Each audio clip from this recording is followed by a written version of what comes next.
अस्सलामुअलैकुम। पेशी खिदमत है नादिर शाह की खौफनाक कहानी एपिसोड 4। लॉकअप की ज़मीन पर लेटकर आंखें बंद कर लीं और कुछ देर के बाद सुबह हो गई। सुबह को मुझे एक डबल रोटी का टुकड़ा और चाय का एक प्याला दिया गया। जिंदगी में ऐशो इशरत ही सब कुछ नहीं होते। मेरे लिए तो ये सब कुछ बहुत बड़ी नेमत था। फिर उस वक्त दिन के 10:30 बजे थे जब मुझे एक अलग कमरे में ले जाया गया। इंचार्ज साहब डीएसपी साहब के हमरा मौजूद थे। उन्होंने मुझे गौर से देखा और फिर डीएसपी साहब की आवाज़ उभरी, कत्ल करने का बड़ा शौक है भाई तुझे? जी नहीं, मुझे कोई शौक नहीं है। कातिल तो तू पक्का लगता है। यह आपकी ना तजुर्बेकारी है, वरना मैंने जिंदगी में कभी कोई कत्ल नहीं किया। मेरे अल्फाज से डीएसपी साहब का पारा चढ़ गया। वो गुस्से से बोले, हमारी ना तजुर्बेकारी है, यही अर्ज कर सकता हूँ। आप मुझे पक्का कातिल कह रहे हैं? ओए, पूरी खोपड़ी उतार कर रख दी तूने। ये कोई मामूली आदमी का काम तो नहीं हो सकता। डीएसपी साहब, मेरी आपसे कोई ज़ाती दुश्मनी नहीं है। मैं एक अच्छे खानदान का नौजवान हूँ। बेहतर यह है कि आप इस सिलसिले में तस्दीक कर लीजिए। हाँ, आया जाता है तेरा खानदान भी। किस्सा क्या हुआ था? कोई किस्सा नहीं हुआ। मेरी मंगेतर मुझे अपने साथ ले गई। जवाद बेग साहब से मेरी बातचीत हो रही थी और मैं अपनी मंगेतर के साथ रात के खाने के बाद चहलकदमी कर रहा था। फिर हम लोग सोने के लिए चले गए और इसके बाद अचानक ही मुझे जवाद साहब के कमरे से एक चीख की आवाज़ सुनाई दी। मैं दौड़ता हुआ उनके कमरे के पास पहुंच गया। दरवाज़ा खुला हुआ था। मैं कमरे में दाखिल हो गया। कमरे में तेज़ रोशनी हो रही थी और उस रोशनी में मैं जवाद साहब का बेसर का फड़कता हुआ जिस्म देख रहा था। पास ही एक खंजर पड़ा हुआ था जिस पर खून के निशानात थे। मैंने बेख्याली के आलम में यह खंजर उठा लिया और यह देखने लगा कि यह किसका खंजर है और इसका कैसे कत्ल हुआ। बस इतनी देर में मुलाजिम आ गया जो दूध लेकर आया था और उसने शोर मचा दिया। मेरे इन अल्फाज पर डीएसपी साहब हंस पड़े। वही एक आम कहानी जो फिल्मों में भी होती है और अमली दुनिया में भी, बल्कि आधे लोग फिल्में देख देख कर ऐसी कहानियां करती हैं। ओए, तुम पुलिस को बेवकूफ़ समझते हो क्या? मैंने खामोशी इख्तियार कर ली। ये बात जानता था कि इस वक्त इन लोगों के कब्जे में हूं। अगर कोई उल्टी सीधी बात मुंह से निकल गई तो सारा हिसाब किताब बाद में हो जाएगा। फिर एक एसआई ने अंदर आकर कुछ कहा। अल्फाज मेरी समझ में नहीं आ सके। डीएसपी साहब और इंचार्ज साहब अपनी जगह से उठ गए। इंचार्ज साहब ने मौके पर मौजूद सिपाहियों को हुक्म दिया, इसे यही रहने दो, बस निगरानी रखना। सिपाहियों ने सलूट किया और वह दोनों बाहर निकल गए। थोड़ी देर के बाद नाजिम अली साहब, मेरी वालदा, भाई आजम और भाभी आयशा हामते कामते कमरे में दाखिल हो गए। इंचार्ज साहब और डीएसपी साहब उनके हमरा थे। उनका रवैया अब किसी हद तक बदला हुआ नजर आ रहा था। ये तूने क्या किया सुहेल? ये तूने क्या किया? आयशा बेगम धाड़े मारती हुई बोली, सुहेल ऐसा क्यों किया तुमने? सुहेल, तुमने हम सबको बर्बाद कर दिया। ये आवाज़ फरजाना बेगम की थी। आप लोग यूं करें कि इस फर्द जुर्म पर अपनी गवाही भी तहरीर कर दें और मुझे फांसी के पंदे पर पहुंचा दें। सुहेल, क्या हुआ मुझे बताओ तो सही, आजम भाई ने कहा। जनाब किबला आजम साहब, मैंने कोई कत्ल नहीं किया। मुझे तो एक अजीब सी साजिश मालूम होती है अपने आप को फंसाने वाली। मैं नहीं जानता यह साजिश किसने की है। आप लोग कुछ कर सकते हैं तो कीजिए, वरना कोई हर्ज नहीं। मुझे भी जिंदा रहने का कोई शौक नहीं। खुदा के वास्ते हमें बता तो दे, ये नौबत यहाँ तक कैसे पहुंची? आजम भाई बोले, मैं अपना बयान दे चुका हूँ, कोई रद्दो बदल पसंद करें तो उसमें करा दीजिए। मैंने कहा, इंचार्ज साहब, क्या आप मुझे इससे तन्हाई में थोड़ी सी बात करने का मौका दे सकती हैं? असूली तौर पर तो मुनासिब नहीं है जनाब, लेकिन डीएसपी साहब मौजूद हैं। उनकी मौजूदगी में मेरा कोई दखल नहीं। उनसे बात करके इजाज़त ले लीजिए। क्या बात करना चाहते हैं आप इनसे आजम साहब? डीएसपी साहब, मैं इनसे असल बात पूछना चाहता हूँ। हो सकता है आप लोगों के सामने कुछ ना बता रहा हो। पूछ लीजिए, लेकिन असल बात मालूम हो जाए तो हमें भी ज़रूर बता दीजिएगा। जी बेहतर, मैं यही चाहता हूँ कि सूरत हाल खुलकर सामने आ जाए। हो सकता है कोई साजिश हो इसके खिलाफ। बाकी तमाम लोग कमरे से निकल गए। सिर्फ फरजाना भाभी और आजम भाई अंदर रह गए। आजम भाई ने कहा, सुहेल, क्या हुआ है ये सब कुछ? तुम्हें खुदा का वास्ता बता दो, क्या तुम्हारी शादी ना करने का इख्तलाफ इस हद तक बढ़ गया कि तुमने जवाद बेग साहब को कत्ल कर दिया? मैं तो कुछ और सोच रहा हूँ जनाब। मैंने कहा, क्या? आजम भाई बोले, मेरा तो ये ख्याल है कि आपने अपने भाई की ज़िंदगी बचाने के लिए मुझे सुहेल का रूप दिया है। ये काम आपको करना था। जवाद साहब को कत्ल होना था और अब कातिल की हैसियत से मैं फांस जाऊंगा और आपका भाई बच जाएगा। क्या कह रहे हो? कुछ नहीं, अगर समझ में आ जाए तो ठीक है, वरना देखो सुहेल, अगर अभी तुम इंतहा पसंदी पर आमादा हो तो खुदा के लिए ऐसा ना करो। हम तुम्हारी ज़िंदगी बचाने के लिए अपनी आखिरी पूंजी तक ख़त्म कर देंगे। खुदा के लिए हमें असल वाक़या बता दो। देखिए जनाब, बेहतर ये होगा कि अब आप यहाँ से चले जाएं, वरना मैं चीखना चिल्लाना शुरू कर दूंगा। और अगर आपने ज़्यादा गड़बड़ की तो मैं ये बयान दे दूंगा कि जवाद बेग को कत्ल करने की साजिश आप लोगों ने तैयार की थी और मुझे अलाकार बनाया। सारे के सारे फंस जाएंगे आप। आजम भाई का रंग उड़ गया और उन्होंने हरासा निगाहों से बीवी की जानिब देखा। फरजाना भाभी को भी होश आ गया। चुनाचे दोनों खामोशी से कमरे से बाहर निकल गई। फिर ना जाने क्या क्या कार्रवाइयाँ होती रहीं। डीएसपी साहब दोबारा मेरे पास आए और उन्होंने कहा, हाँ भाई, इब्तदाई तहकीकात तो थोड़ी बहुत हो चुकी हैं, कुछ बातें पता चली हैं। और बड़ी अजीब बात है, अब जो कुछ मैं पूछ रहा हूँ उसका ठीक ठीक जवाब दो। इरशाद फरमाइए। ओए कोई इरशाद विरशाद नहीं, मैं तुमसे बात करूँ, डीएसपी साहब ने कहा। जी जी मैं सुन रहा हूँ। सुना है तुम उस लड़की से शादी नहीं करना चाहते थे? जी हाँ बिल्कुल दुरुस्त सुना है आपने। और उसे बचने के लिए घर से भाग गए थे? जी बिल्कुल, मैंने जवाब दिया। कहाँ रहे इतने दिन? शांगा मांगा में। क्या? ज़ाहिर छुपता फिर रहा था। फिर वापस क्यों आए? मैं खुद वापस नहीं आया, मुझे पकड़कर बुलवाया गया था। सुना है तुम्हारे वालिद साहब ने जवाद बेग साहब से बहुत बड़ा कर्जा ले रखा था। जी हाँ, वो उधार खाने के शौकीन थे। और इस बात पर बात खत्म हुई थी कि तुम जवाद बेग के दामाद बन जाओगे, डीएसपी साहब बोले। जी हाँ ये भी ठीक है, मगर तुम ये नहीं चाहते थे। जी हाँ मैं शरीफ आदमी हूँ। तो इसके नतीजे में तुमने इस शादी से बचने के लिए जवाद बेग को कत्ल कर दिया। बस यही गड़बड़ है डीएसपी साहब, कत्ल मैंने नहीं किया है। घर वालों में से किसी पर शुबा नहीं, मैंने जवाब दिया। एफआईआर दर्ज हो चुकी है, सारे बयानात तुम्हारे खिलाफ हैं। कत्ल का इतराफ़ कर लो ताकि कार्रवाई मुकम्मल हो सके। जो कर चुके हो अब उसे गर्दन बचाना मुमकिन नहीं होगा तुम्हारे लिए। बेहतर यही होगा कि कत्ल का इतराफ़ कर दो ताकि केस लंबा ना चले। बाकी तमाम बातें अपनी जगह। क्या मैं एक ऐसी चीज़ का इतराफ़ कर लूँ जो मैंने नहीं किया? हड्डियों में खुजली हो रही है। चलो फिर ठीक है, हमारे यह थाना इंचार्ज बड़ा होनहार बंदा है। तुम एक तो एक 10 कत्ल का इतराफ़ करोगे। वेरी गुड, तब तो मामला मेरे और इंचार्ज साहब के दरमियान छोड़ दीजिए, मैंने कहा। और डीएसपी साहब मुझे घूरते हुए उठ खड़े हुए। कुछ देर के बाद मुझे दोबारा लॉकअप में डाल दिया गया। जहन मुंतशिर था, तबीयत में शदीद गुस्सा था। लॉकअप में पूरा दिन गुजर गया, फिर दूसरा दिन भी। ना जाने क्यों लोगों ने खामोशी इख्तियार कर रखी थी। गालिबन मेरे मामले में तफ्तीश कर रहे थे। यहाँ तक कि तीसरा दिन भी गुजर गया, लेकिन यह तीसरा दिन खासी दिलचस्पियों का हामिल था। मुझे अंदाज़ा हो गया था कि वो लोग भी फंस गए हैं और मुसीबत में गिरफ्तार हैं। कई बार मैंने आजम भाई को देखा था। एक बार वो एक वकील साहब के हमरा मेरे पास भी आए थे और वकील साहब मुझसे उल्टी सीधी बातें करते रहे। फिर मैंने खामोशी इख्तियार कर ली, यहाँ तक कि मुझे जेल में मुंतकिल कर दिया गया और इसके बाद अदालत में पेश किया गया। अजीब अजीब कहानियाँ अदालत में दोहराई जा रही थी और मुझ पर वही फ़र्द जुर्म आयद की जा रही थी, यानी ये कि मैं क्योंकि फ़रा से शादी नहीं करना चाहता था और इसके लिए मैं घर से भाग गया था, फिर पकड़ा गया क्योंकि मामला कर्ज का था जो नाजिम अली साहब ने जवाद बेग से ले रखा था। और इस सारे ड्रामे का ड्रॉप सीन ये हुआ कि सब लोगों की मुश्तरका साजिश ने भी आखिर जवाद बेग को कत्ल करा दिया। हालांकि मुझे अफसोस था, असल बात ये नहीं थी, क्योंकि अब मैं अगर अदालत में असल कहानी सुनाता तो उसे सिर्फ फ़रेब समझा जाता। कौन यकीन करता उस कहानी पर? चुनाचे खामोशी ही मुनासिब थी। अलबत्ता चौथी या पांचवीं पेशी पर यह केस एक बार फिर बदल गया। जब मेरे बारे में जिरा हो रही थी उस वक्त नाजिम अली साहब, आयशा बेगम और फरजाना भाभी एक नौजवान के साथ अंदर दाखिल हुए और मैंने उस नौजवान को देखकर आंखें बंद कर लीं। यह सुहेल था, असल सुहेल। केस की नौयत ही बदल गई। जो बयान उन लोगों ने दिया वो इंतहाई काबिल नफरत था। आजम भाई ने अदालत के कटहरे में खड़े होकर कहा, यह मेरा भाई सुहेल है। सारी कहानी इस तरह है, यानी ये कि हम लोगों ने कर्ज लिया हुआ था। सुहेल घर से सिर्फ इसलिए भाग गया था कि वो ये शादी करना नहीं चाहता था। और इसके बाद ये नौजवान जो ना जाने कौन है, सुहेल की हैसियत से हमारे घर पहुंचा और इसने बताया कि ये सुहेल है। क्योंकि ये सुहेल का बिल्कुल हमशक्ल है, इसलिए हमने भी इसे तस्लीम कर लिया। यह कत्ल इसका 100% ज़ाती मामला है। किस बुनियाद पर इसने कत्ल किया जवाद बेग साहब को? शायद जवाद बेग साहब ने इसकी असल शख्सियत को शनाख्त कर लिया था। अब सुहेल वापस आ गया है, इसलिए हम इस केस से बरी ज़िम्मा करार पाते हैं। वकील साहब ने पुरजोर दलाइल दिए और जज साहब ने उन्हें तस्लीम कर लिया। फिर मेरी शामत आ गई। जज साहब ने हुक्म दिया कि पहले इस नौजवान से इसकी असलियत उगलवाई जाए और इसके बाद केस असरे नौ अदालत में पेश किया जाए। मैं समझ गया था एक बार फिर मुझ पर मुसीबतों के पहाड़ टूटेंगे और अब मुझसे ये पूछा जाएगा कि असल में मैं कौन हूँ। मामला एक बार फिर पुलिस की तहवील में दे दिया गया। चूंकि पहला केस ही डिसमिस हो गया था और मेरे करम फरमा वही इंचार्ज साहब थे। लॉकअप में उन्होंने मुझे रखते हुए कहा, भाई तू तो बड़ा फ्रॉडी है। और कौन है भाई तू? तेरा तो रिकॉर्ड निकलवाना पड़ेगा, कहाँ का बाशिंदा है, बहुत बड़ा जालसाज मालूम होता है। समझ गए हम सब कुछ। 2 घरों की दौलत पर कब्जा जमाना चाहा था तूने। ओ भाई पूरा गैंग है तेरा या अकेला काम करता है? मेरा एक गैंग है इंचार्ज साहब, मैंने जवाब दिया। ओए जियो जियो, कौन कौन लोग शामिल हैं उनमें? बड़े बड़े नाम हैं इंचार्ज साहब। आपने अगर उन पर हाथ डाल दिया तो आप यूं समझ लीजिए कि आपकी चांदी हो जाएगी। और तूने हमारी चांदी कराई तो हम भी तेरी चांदी करा देंगे, समझ रहा है ना?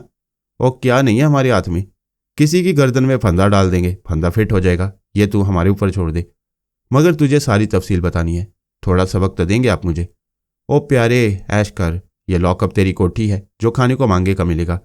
रात को बिस्तर भी दे दिया जाएगा। तू सोच ले, गौर कर ले, काम के बंदे पकड़वा दे, बस से समझ ले तेरी जान बच गई।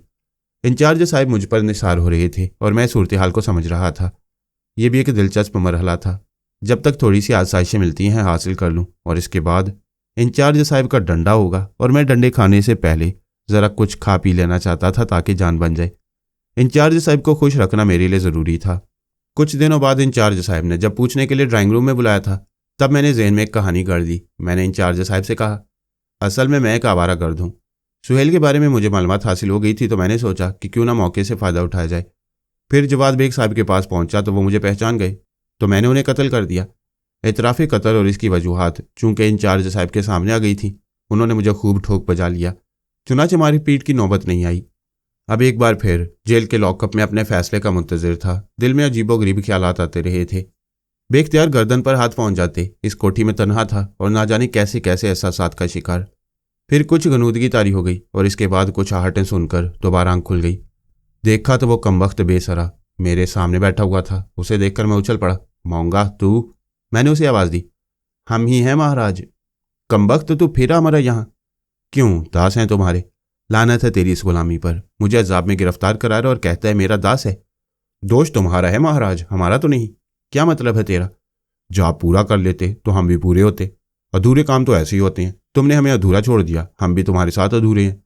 पूरे होते तो तुम्हारी हर बात मानते, एक आवाज़ पर हाजिर हो जाते तुम्हारे सामने और तुम्हारे हर हुक्म की तामील करते। फिर हम क्या करें, हमारा भी तो नाश कर दिया है तुमने। तो बेगैरत, अब मैं क्या कर सकता हूँ? तेरी वजह से मैं मौत की दहलीज पर जा रहा हूँ। आखिरी लम्हात हैं ये मेरी ज़िंदगी के। अरे वाह, आखिरी लम्हात हैं? कैसे हो सकते हैं आखिरी लम्हात? हमारा क्या होगा महाराज? तुम मर गए तो हम तो सारा जीवन बेसर के गुजारेंगे। जाप तो तुम्हें पूरा करना ही पड़ेगा, समझ रहे हो ना? लानत है तुम पर और तुम्हारे जाप पर, और लानत है उस राधन लाल पर जिसने अपनी गर्ज के लिए मेरी जिंदगी आसेब ज़दा कर दी। मैं इस मुसीबत में फंस गया। कहीं ना कहीं मेहनत मजदूरी करके ज़िंदगी गुजार लेता। मैंने कौन सी शहंशाहियत मांगी थी? 2 वक्त की रोटी, बदन ढकने के लिए कपड़ा, और बस मेरी ज़िंदगी का आगाज़ ही ऐसे हुआ है। हिम्मत करो महाराज, हिम्मत करो, उसने कहा। काश मैं तेरे टुकड़े टुकड़े कर सकता, मैंने कहा और मौंगा हंस पड़ा। फिर बोला, हमारे टुकड़े ही नहीं होंगे महाराज। मन चाहे तो यह हसरत भी पूरी करके देख लो। मगर तुम खुद सोचो, तुमसे अगर तुम्हारी खोपड़ी छीन ली जाए तो तुम क्या करोगे? चल दफ़ा हो जाए यहाँ से। अब यहाँ क्यों आया है मेरे पास? पता है कल क्या होने वाला है? कल? हाँ, मुझे क्या पता, मैं कल की खबर नहीं रखता। हम रखते हैं महाराज, हमें पता है क्या होने वाला है कल। जज साहब फैसला लिख चुके हैं। कैसा फैसला? तुम्हारा फैसला। और कैसा? तुझे मालूम है? लो, मालूम ना होगा तो क्या होगा? अरे हमारी भी खोपड़ी का सवाल है, हम भी ऐसे नहीं रहना चाहते। क्या फैसला किया उन्होंने? सजाए मौत दे दी गई है तुम्हें। कल फैसला सुना दिया जाएगा। मेरा दम घुटने लगा। वो बात सामने आ गई थी जिसका खदशा था। मैंने रोती हुई आवाज़ में कहा, मरवा दिया ना तूने मुझे? नहीं महाराज, ऐसे तो हम तुझे नहीं मरने देंगे। अब कैसे बचाएगा मुझे? चलो यहाँ से। हाँ, बाकी तो सब अंधे हैं और ये जेल तेरे बाप की है, मैंने कहा और जवाब में मौंगा हंसने लगा। उसकी मकरू हंसी मुझे बहुत भयानक लग रही थी। उसने कहा, तुमने ये नहीं सोचा महाराज कि हम यहाँ कैसे आए? तेरी बात और है, तू तो है ही बदरू। ये बदरू तुम्हारे शरीर में दाखिल हो जाएगी तो तुम भी बदरू बन जाओगे। क्या मतलब है? बताते हैं अभी, उठकर खड़े हो जाओ। ना जाने क्यों मैं उठकर खड़ा हो गया था। फिर मैंने वही कैफियत महसूस की। कमबख्त मौंगा फिर मेरे बदन में दाखिल हो रहा था। पहले मेरा बदन भारी हुआ और इसके बाद हल्का हो गया। सलाखोंदार दरवाजे में ताला पड़ा हुआ था। मैं आगे बढ़ा। इन तमाम कोशिशों में मामूल के मुताबिक मेरी कुव्वत इरादी का दखल नहीं था। बस अब मेरे अंदर मौंगा था जो मुझे कंट्रोल कर रहा था। छोटी सी सलाखें जिनकी चौड़ाई 4 इंच से ज़्यादा नहीं होगी, किसी का हाथ भी नहीं गुजर सकता था उनमें से। लेकिन न जाने कैसे मैं उन सलाखों से दाखिल हुआ। दरवाजे पर मोटा सा ताला लटका हुआ था। सामने ही संतरी मौजूद था, लेकिन वो मेरी जाने मुतवज्जा नहीं हुआ। दरवाजे से बाहर आकर मैंने हैरत से बंद ताले को देखा, फिर वहां से आगे बढ़ गया। संतरी के कदमों की धमक मुझे अपनी कनपटियों में महसूस हो रही थी। यूं लग रहा था जैसे अब एक लम्हा गुजरेगा और मुझ पर गोलियों की बारिश शुरू हो जाएगी। एक कैदी के फरार का यही नतीजा होता है। लेकिन कुछ नहीं हुआ। मैं उस राहदारी की सीढ़ियां तय करके नीचे आ गया। फिर इत्मीनान से चलते हुए जेल के सदर दरवाजे की जानिब बढ़ने लगा। मेरी हैरतें अरूज पर थीं। सारे के सारे अंधे हो गए थे, मुझे नहीं देख पा रहे थे। यहां तक कि मैं जेलर के सदर दरवाजे से बाहर निकल आया। अब इसके बाद खुली दुनिया मेरे सामने थी। मौंगा ने कहा, चलते रहो महाराज, चलते रहो। अब ये ना सोचना कि तुम्हें क्या करना है और क्या कर रहे हो। यह आवाज़ मेरे दिमाग में गूंजी थी, गोया कोई मेरे अंदर से बोल रहा था। मैं आगे बढ़ता रहा और थोड़ी देर के बाद मैंने अपने आप को रेलवे स्टेशन पर पाया। ट्रेन सामने खड़ी हुई थी। मैं बड़े पुरइत्मीनान कदमों से चलता हुआ फर्स्ट क्लास कंपार्टमेंट के गेट से अंदर दाखिल हो गया और फिर एक सीट पर बैठ गया। मौंगा अब भी मेरे अंदर ही था। ट्रेन यहाँ ज़्यादा देर के लिए नहीं रुकी। कुछ लम्हात के बाद इंजन ने विसल दी और फिर छक छक करती हुई आगे बढ़ गई। मुझ पर हैरतों के पहाड़ टूटे हुए थे। ये सब कुछ मेरे लिए नाकाबिल यकीन भी था और फरहत बख्श भी। जिंदगी बच जाने का तस्वुर किस कदर दिलचस्प होता है। खुदा न खास्ता अगर किसी को इससे गुजरना पड़े तो पता चले। मेरे अंदर की ख्वाहिशें भी बेदार थीं और मैं मुतमईन था। फिर मोंगा मेरे अंदर से निकल गया और मेरी अपनी कैफियतें बहाल हो गईं। लेकिन वो एक परछाई मैंने अपने करीबी देखी थी जो मोंगा की शख्सियत थी। शुक्र है वो मेरे पास ही बैठा था। मोंगा? हाँ महाराज। तू मुझे तो निकाल लाया, लेकिन मेरी हैसियत क्या होगी? कैसी हैसियत? एक कातिल फरार हो गया जेल से। क्या मुल्क भर की पुलिस मुझे तलाश नहीं करेगी? अरे करती रहे, भाड़ में जाए, हमें इसकी क्या परवाह। और तुम भी इसकी चिंता ना करो। देखो, जो हम तुमसे कह रहे हैं उसे गौर से सुनो। सुना भाई सुना। जिस तरह भी बन पड़े किसी साधु संत से राब्ता कायम करो। उससे वो जाप पूछो या फिर खुद ही अपने दिमाग पर जोर दो। जाप याद आ जाए तो उसे पूरा कर लो। देखो, हम तुमसे भाग नहीं रहे महाराज। तुम जो कोई भी हो, हिंदू या मुसलमान, हमें इससे कोई गर्ज नहीं है। हमारी खोपड़ी हमें मिल जाएगी, हम सुकून से रहेंगे, तुम्हारे दास होंगे और तुम्हारे हर हुक्म की तामील करेंगे। मगर जाप ही तो याद नहीं आता। वो तो कोई भी नहीं बता सकता सिवाय किसी ऐसे काले इल्म के माहिर साधु संत के जो इस तरह की जाप जानता हो। अगर तुम ऐसे किसी साधु संत से मिल लो तो समझ लो बेड़ा पार हो जाएगा। तू ही मुझे किसी ऐसे साधु संत से मिला दे ताकि मेरी जान तो छूटे। हम तलाश में हैं। मगर इस दौरान क्या होगा? ऐश करोगे और क्या होगा? क्या मतलब? क्या नहीं कर सकते हम तुम्हारे लिए? राजा बना देंगे तुम्हें राजा। अभी तो तुमने मुझे भंगी बनाया हुआ है। दर बदर मारा मारा फिर रहा हूं। देखेंगे देखेंगे, कुछ ना कुछ करना ही होगा। अरे तुम्हें क्या मालूम महाराज, हम बदरूहों के भी बहुत मसाइल होती हैं। तुम उन्हें समझ नहीं पाओगे, मगर हमें तो उनसे गुजरना होता है। सिवाय इसके और क्या कह सकता हूं कि खुदा की लानत हो तुम पर। खुदा का नाम लेते ही मोंगा मेरे पास से गायब हो गया। मैंने उस परछाई को फिजाओं में गुम होते हुए देखा और एक गहरी सांस लेकर चारों तरफ देखने लगा। कंपार्टमेंट में चंद खानदान बैठे हुए थे। सबके सब अपने कामों में मशगूल। किसी ने मेरी जानिब कोई तवज्जो नहीं दी।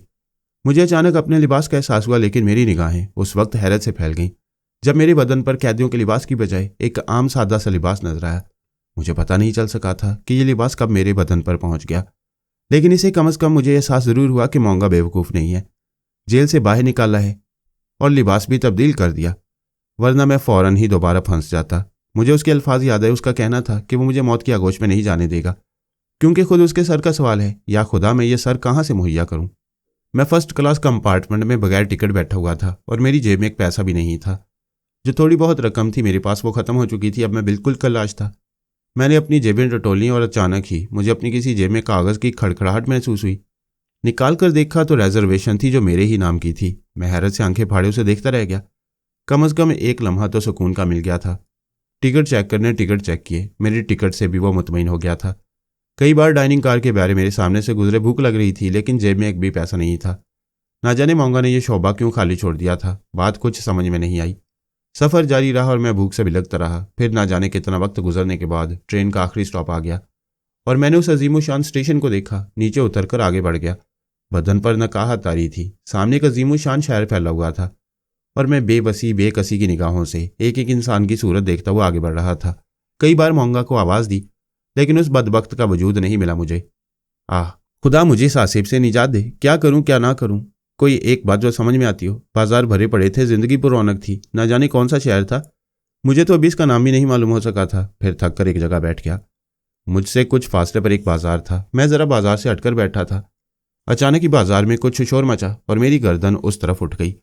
कुछ लोग सामने की सिमत दौड़ लगा रहे थे और चीखते भी जा रहे थे। फिर अकब से कोई मेरे पास आकर बैठ गया और उसने मुस्कुराते हुए कहा, तुम यहाँ बैठे हुए हो और मैं तुम्हें हर जगह तलाश करता फिर रहा हूँ। मैंने चौंक कर उसे देखा तो वो जल्दी से बोला, प्यारे भाई, मुझसे इस तरह बातें करो जैसे हम बहुत देर के यहाँ बैठे हुए हैं। अगर तुमने ऐसा ना किया तो मैं सख्त मुसीबत का शिकार हो जाऊंगा। कौन हो तुम और क्या बात है? ओ जासूस आजम, बाद में पूछ लेना मैं कौन हूँ और क्या बात है। इस वक्त तो मेरी मदद करो। देखो, ये लोग जो नजर आते हैं, तुम यूं करो कि मेरी जानिब रुख करके बैठ जाओ, तुम्हें अल्लाह का वास्ता, वरना ये लोग मेरी हड्डी पसली एक कर देंगे। मेरे जहन में कोई बात नहीं थी, लेकिन मैं उससे बातें करने लगा और वो भी मुझसे इस तरह हंस हंस कर बातें करने लगा जैसे हम दो शनासा बहुत देर से यहाँ बैठे हों। लोग हमारे करीब आए और हमें देखते हुए आगे बढ़ गए। वह भी भाग दौड़ कर रहे थे।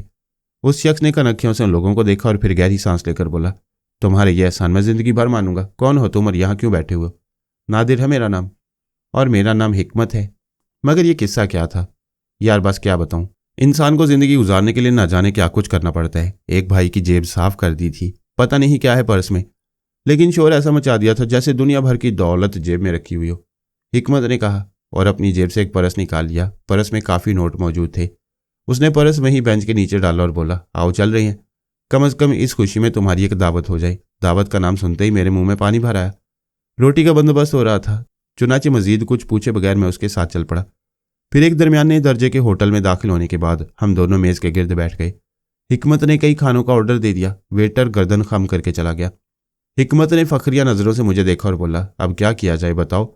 यह शानदार ज़िंदगी गुजारने के लिए जेबों की सफाई तो करनी ही पड़ती है। तो तुम जेब कुतरे हो। ओए नहीं भाई, जेब कुतरा मत कहो, फनकार कहो, फनकार। आजकल हर शख्स फनकार है। और सुनो भाई, कोई फ़न मामूली नहीं होता। सफाई से किसी की जेब में उंगलियां डालकर परस खिसकाना बहुत बड़ा फ़न है। अब देखो ना, हर शख्स तो फनकारी कर रहा है, अपना अपना फ़न है। ठीक है, मैं क्या कह सकता हूँ। मगर तुम कौन हो प्यारे भाई? चेहरे से लगता है जैसे इस दुनिया में अकेले हो। क्या ये बात मेरे चेहरे पर तहरीर है? आइडिया भी तो कोई चीज़ होती है, उसने कहा और हंसने लगा। मैं उसकी हर तरह दिलजोई कर रहा था क्योंकि अभी चंद लम्हात के बाद खाना आने वाला था। फिर हमारी मेज़ पर प्लेटें सज गईं और इसके बाद मैंने ये सोचे समझे बगैर कि कोई मुझे खिला रहा है, खाने की सफाई शुरू कर दी और खूब शकम सेर हो गया। हिकमत मुस्कुराती हुई निगाहों से मुझे देख रहा था। फिर उसने कहा, अकेले हो? हाँ। कोई घर है? नहीं। पक्की बात है? क्या मतलब, झूठ तो नहीं बोल रहे? नहीं, ऐसी कोई बात नहीं। तो फिर एक बात कहूँ, दिल चाहे तो मान लेना। वो बोला, हाँ ज़रूर, मेरे साथ रहोगे? मैंने एक लम्हे के लिए उसे देखा। कम से कम एक साथी मिल रहा था, एक सहारा मिल रहा था। क्या हर्ज है? चुनाचे मैंने कहा, अगर तुम्हें कोई तकलीफ ना हो तो। अरे काहे की तकलीफ, सब ठीक है, चलता है। हिकमत ने जवाब दिया और मैं गहरी गहरी सांसें लेने लगा। हिकमत ने चाय तलब कर ली थी। हिकमत की एक होली मुझे बहुत पसंद आई। सब गरीब लोग रहते थे, मुसाइब की बस्ती, गंदी जिंदगी की सहूलतों से महरूम, लेकिन इंसानी मोहब्बतों से माला माल। हर शख्स एक दूसरे की खैरियत पूछता, हर शख्स एक दूसरे के दुख दर्द का शरीक। इसे देखकर मुझे अपनी बस्ती याद आई थी। अंदाज वही था। अच्छे बुरे लोग यहाँ भी होंगे, भला इससे कहाँ छुटकारा हासिल होता है। मोटे ताजे बदन की एक खातून रात को एक थाली पर सरपोश ढके अंदर आई थी। हिकमत ने उनका इस्तकबाल करते हुए कहा, खाला रुकैया, किसी ज़माने में जब इंसान पर मनोसलवा उतरता था तो आप ही जैसी कोई खातून आसमान से उतर कर आती होंगी और लोग आपका इंतज़ार करते होंगे जैसे अब। बाप रे बाप, तेरी बातें इतनी बड़ी बड़ी होती हैं कि मेरे तो सर से गुजर जाती हैं। मेरा मतलब है, आप जब भी आती हैं कुछ ना कुछ लेकर आती हैं। और तू जो मेरे लिए सब कुछ करता है, क्या मैं उसे भुला दूं?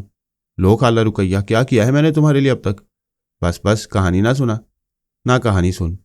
बीमार पड़ी तो मुझे देखने वाला कौन था तेरे सिवा? जाने कितने पैसे मेरी दवा दारू में तूने खर्च किए। एक पाई ना ली मुझसे। फल लाकर देता था अलग, कपड़े लाकर देता था अलग। देख, ऐसी बातें मत किया कर। मैं तुझे जो कुछ समझती हूँ मेरा दिल जानता है।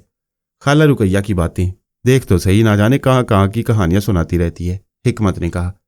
तब खाला रुकैया मेरी तरफ रुख करके बोली, अरे ये बच्चा कौन है, कोने में छुपा बैठा हुआ है? मैंने तो इसे देखा ही नहीं। मेरा भाई नादिर है, सचमुच ही नादिर है। अच्छा अच्छा, गाँव से आया है? खाला रुकैया ने सवाल किया। हाँ खाला रुकैया। लो बेटा, खीर खाओ, न्याज दिलवाई थी बड़े पीर की। अब तुम्हारे बगैर भला मैं कैसे खीर खाती। अच्छा चलती हूँ हिकमत, जो चाहिए मांग लेना। खाला रुकैया चली गई और हिकमत ने गर्दन टेढ़ी करके हंसते हुए कहा, आओ खीर खाएं। इस बस्ती के लोग बहुत अच्छे हैं। वैसे इंसान को एक दूसरे के काम आना चाहिए। कोई शौक है? क्या शौक? मैंने पूछा। यार कोई गाना वाना सुनने का, फ्लैश फ्लैश खेलने का। मैं मुस्कुरा दिया। मैंने कहा, नहीं हिकमत। इसका मतलब है मुल्ला जी हो? नहीं हिकमत, मेरी ऐसी तकदीर कहाँ। तो फिर आओ तुम्हें खेल दिखाएंगे आज, हिकमत ने कहा। बहरहाल इस वक्त एक सहारा हासिल हुआ था और मुझे इससे पूरा पूरा ताउन करना था। रात को तकरीबन 8:30 बजे वो अपनी खोली से निकल आया और काफ़ी फासला तय करने के बाद एक कच्चे से मकान के दरवाजे के सामने रुक गया। एक खास अंदाज में दस्तक दी तो दरवाज़ा खुल गया। हिकमत मुझे अपने साथ लेकर अंदर चल पड़ा। ये एक बाकायदा जुआ खाना था। लोग जगह जगह बैठे ताश खेल रहे थे। हिकमत भी एक जगह बैठ गया। मैं सिर्फ देखने वालों में से था। हिकमत पूरी पूरी दिलचस्पी से खेल रहा था और फिर उसका चेहरा उतरता चला गया। उसके सामने रखी रुपए के नोटों की गड्डी आहिस्ता आहिस्ता दूसरी जानिब मुंतकिल हो गई। यहाँ बाकायदा इंतज़ाम था। एक एक रुपए के 100 नोटों की गड्डी मिल जाती थी और इसके बाद उससे खेला जाता। हिकमत हार रहा था। मैंने कई बार उसे टोका। तब तीसरी बार उसने माजरत करते हुए कहा, नहीं नादिर, खेल में टोकने से पूरा खेल खराब हो जाता है। तुम बस खामोश बैठे देखते रहो। मैंने फौरन ही महसूस किया हिकमत को मेरी यह मुदाखलत नागवार गुजर रही है, लेकिन नतीजा गलत ही निकला। हिकमत के पास जो कुछ था वो हार गया। फिर वो जेबें झाड़कर खड़ा हो गया। उसके चेहरे पर अफसुर्दगी तारी थी। फिर वो मेरे साथ बाहर निकल आया। मैं खामोश था। उसने मेरी खामोशी को महसूस करके कहा, नहीं नादिर, ये तो जिंदगी के मामूलात हैं। 2 आदमियों में से एक को जीतना होता है, एक को हारना होता है। मैं यहाँ से अच्छी खासी रकमें जीत कर निकल चुका हूँ। ज़ाहिर है मुझे तुम्हारे मामलात में मुदाखलत करने का हक नहीं, लेकिन हिकमत ये तो अच्छा नहीं है। क्या अच्छा है क्या बुरा नादिर, हर इंसान को पता है, लेकिन वक्त उसे मजबूर कर देता है।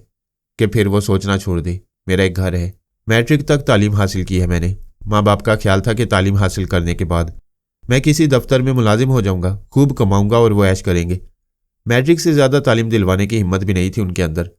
मुझे उन्होंने यहाँ अहमदपुर भेज दिया और अहमदपुर में मैंने हर वो मुमकिन कोशिश कर डाली नौकरी हासिल करने की जो कर सकता था, लेकिन तकदीर ने साथ नहीं दिया। ऊपर से फाका कशी ने निढाल कर रखा था कि एक उस्ताद मिल गए और उन्होंने उंगलियां चलाने का फन सिखा दिया। बस यही मेरी ज़िंदगी है, क्या करूं, मजबूरी है। बूढ़े माँ बाप, 3 बहनें, 2 की शादी कर चुका हूँ, तीसरी भी जवान है।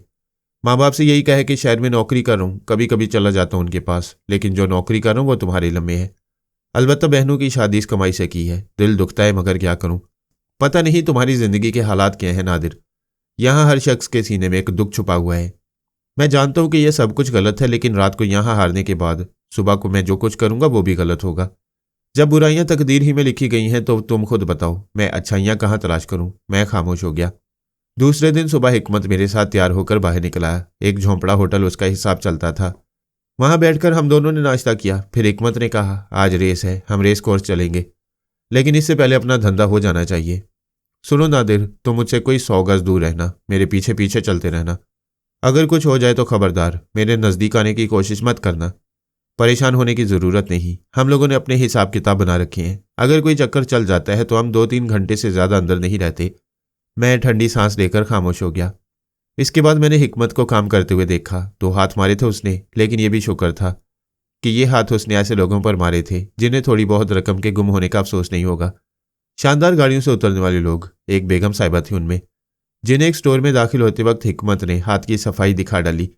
एक और कोई सेठ साहब थे। कुछ देर के बाद हिकमत खुद मेरे पास आ गया। तकदीर बहुत अच्छी जा रही है प्यारे, लेकिन बस अपना एक असूल है कि उतना करो जितनी ज़रूरत हो, वरना फिर छुट्टी करो।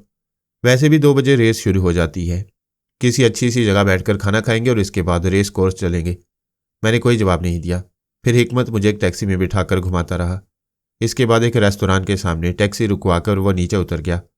खाने से फरागत हासिल करने के बाद हिकमत ने टैक्सी की और हम रेस कोर्स चल पड़े।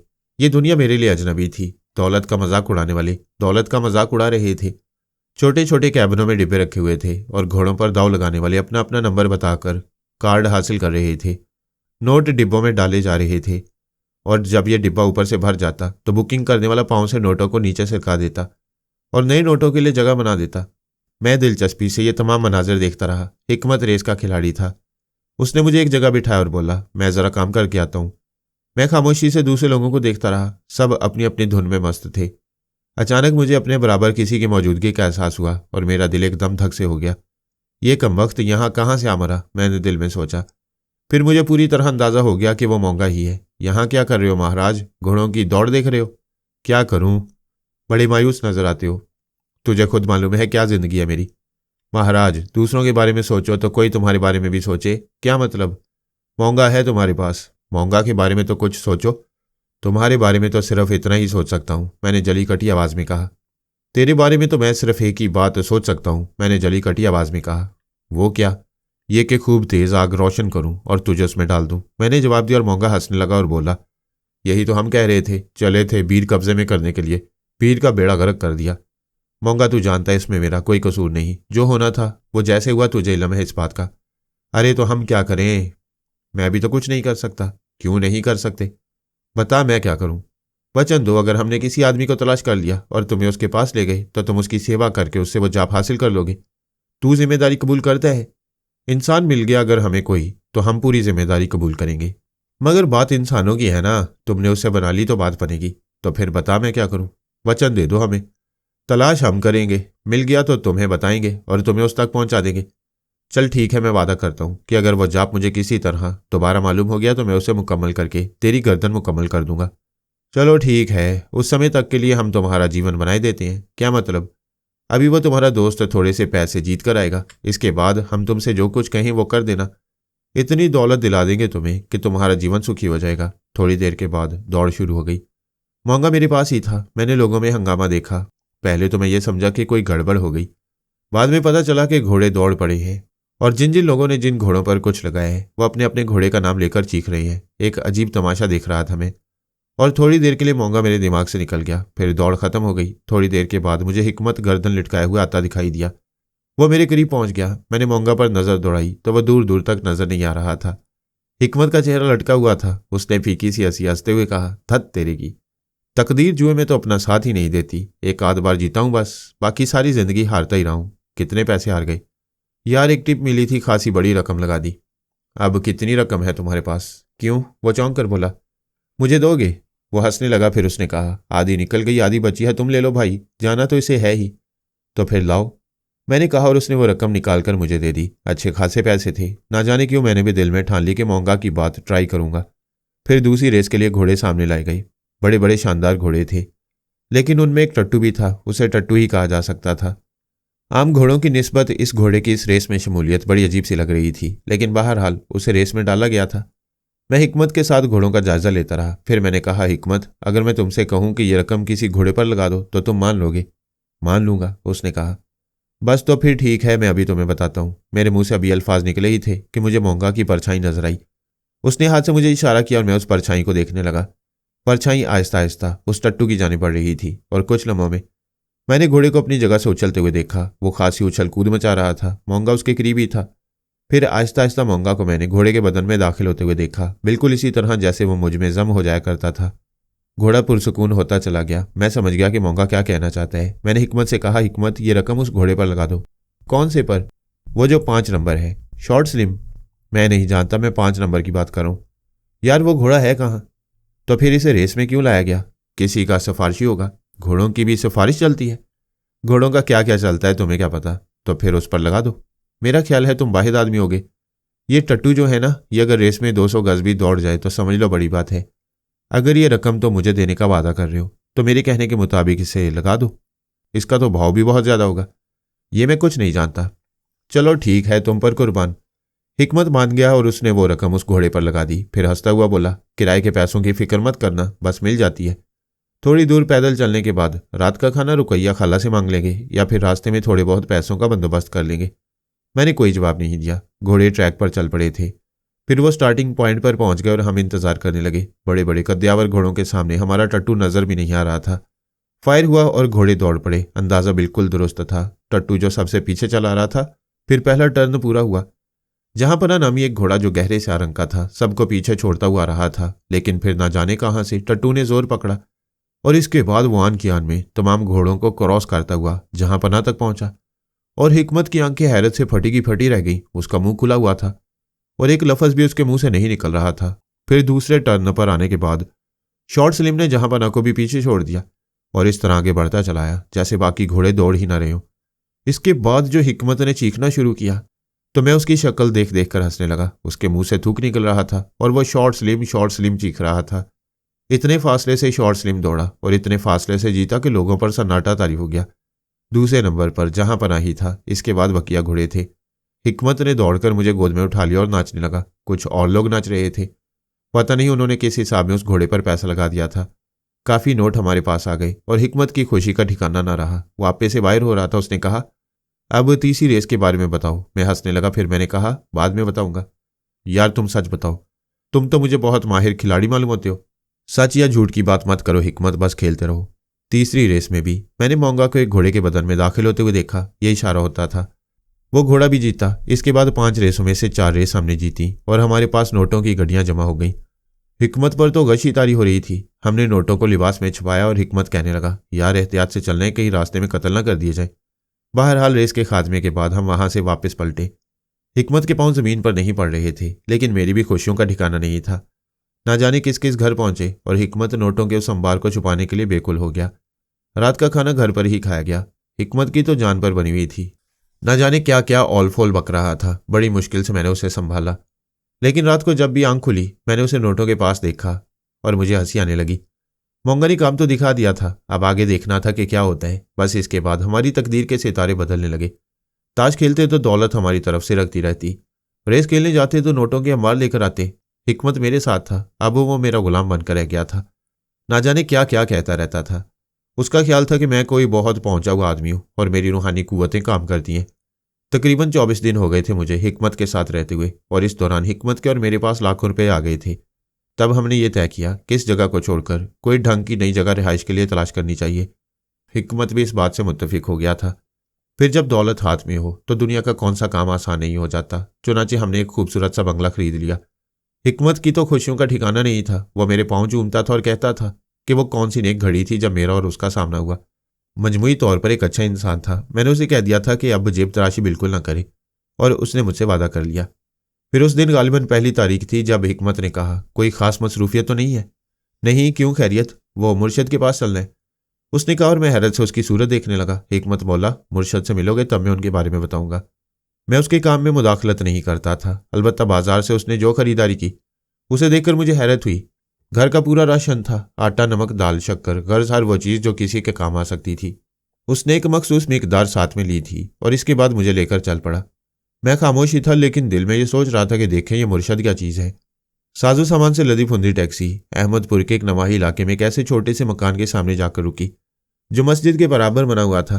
गालिबन मस्जिद ही की ज़मीन का एक हिस्सा था जिसे खुद मकान की शक्ल में बनाया गया था। हिकमत ने नीचे उतरकर सामान उतारना शुरू कर दिया। मैं भी उसका साथ दे रहा था। पता नहीं यहाँ कौन था जिसे हिकमत मुर्शद के नाम से पुकारता था।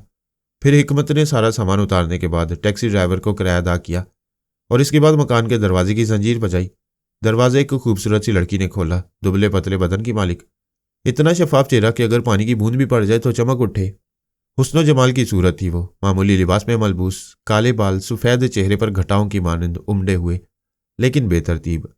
उसके होंठों पर मुस्कुराहट फैल गई और मुस्कुराते हुए उसके सामने के दांत आबदार मोतियों की मानंद चमक उठे।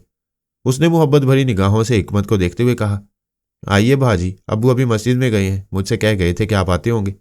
फिर अचानक ही उसकी निगाह मुझ पर पड़ी और उसने जल्दी से मैला दुपट्टा सर पर खींच लिया। मेरे होशे हवास में जो बेखुदी तारी हुई थी उसने मुझे चंद लम्हात के लिए दुनिया से गाफिल कर दिया। हिकमत अपना लाया हुआ सामान उठा उठाकर अंदर मुंतकिल कर रहा था। लड़की ने उसे अंदर जाने की जगह दे दी थी। मैं दरवाजे पर ही खड़ा हुआ था। कुछ लम्हों के बाद हिकमत बाहर आया तो उसने कहा, नादिर, मदद करो यार मेरी। हैं? हाँ, मैंने कहा और संभल गया। मेरी निगाहों के सामने अभी तक बिजलियां कड़क रही थीं। लड़की वहां से हट गई थी, लेकिन मुझे यूं महसूस हो रहा था जैसे वो मेरे सामने मुजस्सम हो। फिर मैं भी अंदर दाखिल हो गया। लड़की शायद मस्जिद में बाप को इतला देने गई थी। तमाम सामान घर में पहुंचाने के बाद हम फारिग हो गए तो हिकमत ने कहा, आओ अंदर मस्जिद में चले, मुर्शद वहीं होंगे। मैं उस दरवाजे से बाहर निकल आया। गालिबन कोई अंदरूनी दरवाज़ा भी मस्जिद में खुलता था, लेकिन हमें बाहर की सिमत से ही जाना पड़ा क्योंकि ये किसी का घर भी था। अभी हम सीढ़ियों तक पहुंचे ही थे कि लड़की मस्जिद के बड़े दरवाजे से नमूदार हुई और उसने किसी कदर हैरान लहजे में कहा, अब्बू कहते हैं कि वो बाहर आ रहे हैं, आप बाहर ही रुकें।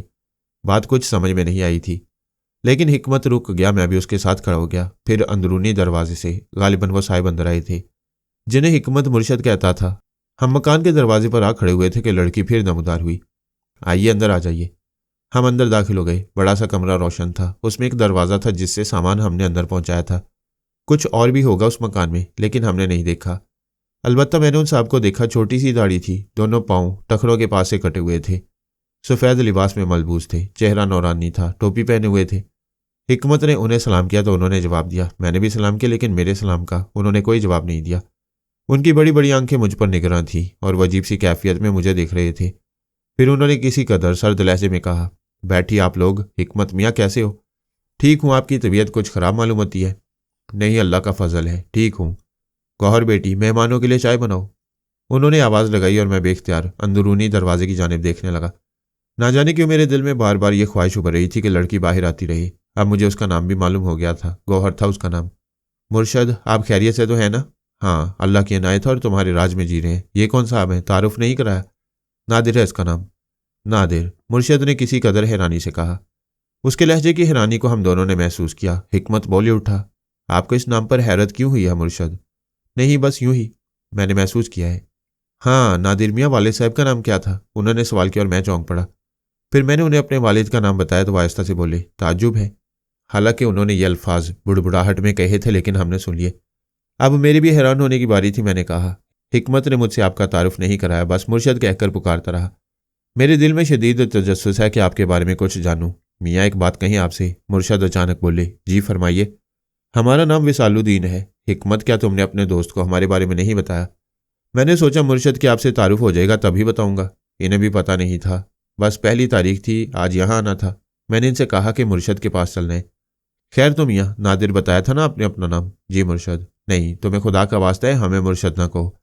नाम बता दिया हमने तुम्हें अपना, विसालुद्दीन है हमारा नाम। जी।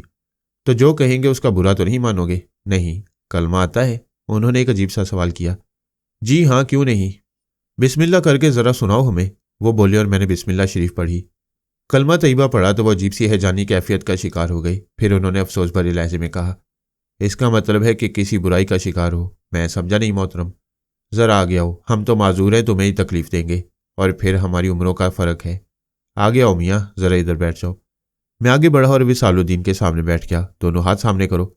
मैंने दोनों हाथ सामने किए तो उन्होंने मेरा हाथ अपने हाथ में पकड़ा और उसे नाक के करीब ले जाकर देर तक सूंघते रहे। फिर दूसरा भी सूंघा और अफसोस भरे अंदाज में गर्दन हिलाने लगे।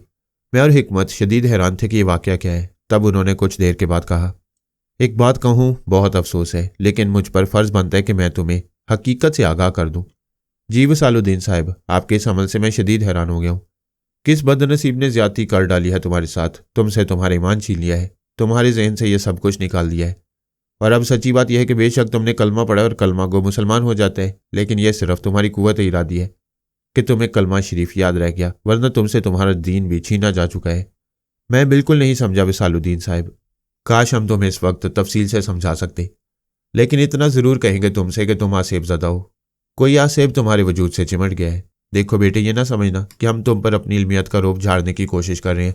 हमने तुम्हें मस्जिद में आने से इसलिए मना कर दिया था कि हमें तुम्हारे बदन से आसेब की बुआई थी। मैं धक से रह गया। मुझे मोंगा याद आ गया, वो जाप याद आ गए जो मैंने पढ़े थे, और कम वक्त राधनलाल का घर याद आ गया जहाँ मैंने एक तवील वक्त गुजारा था। विसालुद्दीन साहब ने जो कुछ कहा था वो समझ में आ रहा था। दिल को एक अजीब सा धचका लगा। हालांकि मजहब से कभी गहरा ताल्लुक नहीं रहा था, लेकिन एक शनाख्त थी, अपने आप को मुसलमान कहता और समझता आया था, और इस बात से खुश भी था। लेकिन अब अचानक ही यह सब कुछ मालूम हुआ था।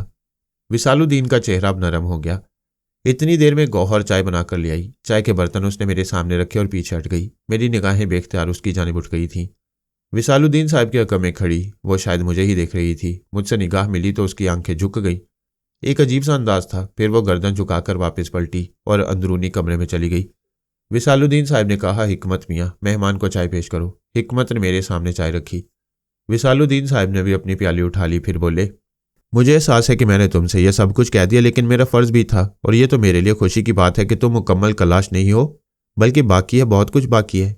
मैं समझा नहीं जनाब, मैंने कहा, और विसालुद्दीन साहब ने फ़ौरन मेरे सवाल का कोई जवाब नहीं दिया, बल्कि गर्दन झुकाकर सोच में डूब गए। फिर बोले, तुम किसी दिन दोबारा जहमत कर सकते हो, आप हुक्म देंगे तो ज़रूर हाजिर दूंगा।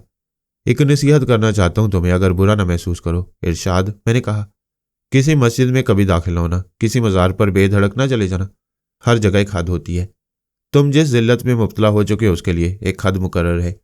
कोशिश करेंगे कि तुम्हारे लिए बेहतरी का कोई रास्ता निकालें, क्योंकि तुम जानबूझकर इस अजाब में गिरफ्तार नहीं हुए हो, बल्कि कोई अनोखी ही बात हुई है। देखो मियाँ, हम ना कोई दरवेश है ना आलिम, हाँ अल्लाह के नाम से बड़ी अकीदत रखते हैं। सिर्फ चंद बातें मालूम की हैं किताबों से। उन्हीं की रोशनी में तुमसे तुम्हारी कहानी सुनेंगे और उसका हल निकालेंगे। मैं कब हाजिरी दूं? मैंने कहा, जैसे तुम्हें आसानी हो। तो फिर मैं कल हाजिर हो जाऊंगा। हाँ, ऐसा करना, ज़ोहर के बाद आ जाना। मगरिब तक थोड़ा सा वक्त मिल जाएगा, इसी दौरान गुफ्तगू करेंगे। हिकमत खामोशी से यह सब कुछ सुन रहा था। चाय पीने के बाद हम उठे और मौलवी विसालुद्दीन से इजाज़त लेकर बाहर निकल आए। हिकमत भी खामोश था। थोड़ा फासला तय करने के बाद हमें टैक्सी मिली और हम टैक्सी में बैठकर चल पड़े। मेरे दिल पर गम के साए लर्ज़ां थे। ना जाने क्यों एक अजीब सी घुटन का एहसास हो रहा था। हिकमत भी खामोश था। टैक्सी रास्ते तय करती रही। हमारी ये रिहाइश का हर लिहाज से खूबसूरत थी। अभी तो हम इसकी सही लज्जत भी नहीं उठा सकते थे कि मेरे दिल पर गम के ये वीराने मुसल्लत हो गए। हिकमत ने भी रास्ते भर कोई बात नहीं की। यहाँ दाखिल होने के बाद उसके चेहरे पर खुशी के आसार फैल गए। फिर उसने अंदर कदम रखते हुए कहा, हकीकत यह है कि कभी ख्वाब में भी नहीं सोचा था नादिर कि हमारी अपनी ऐसी रिहाइश का होगी और हम अपने मकान की हैसियत से किसी मकान में दाखिल होंगे। मुआफ़ करना मेरे दोस्त, तुमने मुझे अपने दिल में जो मुकाम दिया है उसके तहत मेरा दिल चाहता ही नहीं कि मैं यहाँ मौजूद किसी चीज़ को गैर तसव्वुर करूँ। हालांकि ये सब कुछ तुम्हारा अपना है, लेकिन बस मेरा दिल चाहता है कि मैं इसे भी अपना ही कहूँ। मैंने मोहब्बत भरी निगाहों से हिकमत को देखते हुए कहा, सारी बातें तुम जानते हो हिकमत। यूं समझ लो मेरा भी इस दुनिया में कोई नहीं है। कोई है भी तो वो मुझसे इस कदर दूर हो चुका है कि अब उसका तसव्वुर भी मेरे जहन से निकल चुका है। बचपन में माँ को छोड़ा था, 2 सौतेले बहन भाई थे, उन्हें भी भूल गया। अब ना मैं उन्हें याद होऊंगा और ना वो मुझे याद है। चुनाचे इस भरी दुनिया में मुझे तन्हा ही समझो। तुम्हारा साथ जिस तरह भी हुआ, कम अज़ कम तुम्हें भी इसका एहसास है मेरे खुलूस में पायदारी है। इस जगह को ना मेरा समझो ना अपना, बस ये हम दोनों की तकदीर है जिसने हमें यहाँ तक पहुँचा दिया है। हाँ, इसमें कोई शक नहीं। मैं तो बहुत खुश हूँ, सोच रहा हूँ एक दिन पुरानी बस्ती वालों को अपने इस घर में दावत दूँ, खास तौर से खाला रुकैया को। बहुत ही मुखलिस खातून है। खाला रुकैया का खास तौर से ख्याल रखना है। उनके खुलूस का जवाब देने का सही वक्त ही अब आया है। क्यों नहीं। फिर हम तमाम ज़रूरियात से फरागत हासिल करने के बाद बड़े कमरे में आ बैठे। हिकमत ने कहा, हम यहाँ कोई मुलाजमा भी रख सकते हैं, मुनासिब तनख्वाह देंगे। घर के काम काज, खाना पकाना, सफाई वगैरह के लिए अशद ज़रूरी है। क्या ख्याल है? मैं खुद भी यही सोच रहा था, ना सिर्फ एक मुलाजमा बल्कि एक बाहर के काम के लिए आदमी भी चाहिए। बड़े आदमी हो गए यार, वरना इससे पहले तो हकीकत यह है कि खुद ही किसी घर में मुलाजमत के काबिल थे। हिकमत ने हंसकर कहा। मैं भी मुस्कुराने लगा। हिकमत बोला, मगर यह ना समझना दोस्त कि सारा बार तुम पर ही डालना चाहता हूँ। देखो, हमारी आमदनी का जो जरिया है, अगर किसी वक्त बंद हो जाए तो फिर तुम मुझे इजाज़त दे देना। सारे काम एक ही जैसे होते हैं। हिकमत, तुमने विसालुद्दीन के अल्फाज के बारे में सोचा? मैंने कहा और हिकमत संजीदा हो गया। कुछ देर खामोश रहने के बाद उसने कहा, सोचा है? क्या सोचा है? साफ गोई से कहूँ, बुरा तो नहीं मानोगे? नहीं, तुम्हारी किसी बात का बुरा नहीं मानूंगा। मेरी अपनी ज़िंदगी को क्या समझे हो? क्या मैं कोई नेक नफ्स इंसान हूँ? मैंने भी तो गुनाहों में ही ज़िंदगी बसर की है। तुमसे भी अगर कोई गलती हो गई है तो मैं जानता हूँ कि वो मजबूरी का नतीजा होगी। बता सकोगे कि विसालुद्दीन साहब कौन है? एक सीधे साधे इंसान। गौहर उनकी बेटी है, इसके सिवा दुनिया में उनका कोई नहीं। कहा जाता है कि सारी उम्र उन्होंने इस मस्जिद में बसर की है, बल्कि मस्जिद की तामीर ही उन्होंने अपने ज़ाती खराजात से कराई है और बस अब उसमें नमाज पढ़ाते हैं। अपाहिज कैसे हुए? मैंने सवाल किया और हिकमत के चेहरे पर मुर्दनी सी छा गई। फिर वो आहिस्ता से बोला, मेरी वजह से। क्या मतलब? हाँ, मेरी वजह से। मगर कैसे? वो एक फुटपाथ पर जा रहे थे, मैं कल्लाश था, जेब में कुछ भी नहीं था, भूख लग रही थी। मुझे उनकी जेब में कुछ रकम महसूस हुई। मैंने उनकी जेब से वो रकम निकाली, लेकिन उन्हें पता चल गया। वो बेचारे हाथ उठाकर मेरी जानिब दौड़े और मैंने सड़क अबूर कर ली। वो खुद भी मेरे पीछे भागे और एक ट्रक की जद में आ गई। दोनों टांगें कट गईं। बहरहाल ये हो तो गया, लेकिन मेरा दिल खून हो गया। और इसके बाद तुम यूं समझ लो कि मैंने उन्हें अपनी जिम्मेदारी बना लिया। उन बेचारे को आज तक नहीं मालूम कि वो बदनसीब मैं था जो उनके अपाहिज होने का बायस बना। वो मेरी शक्ल सूरत नहीं देख पाए थे।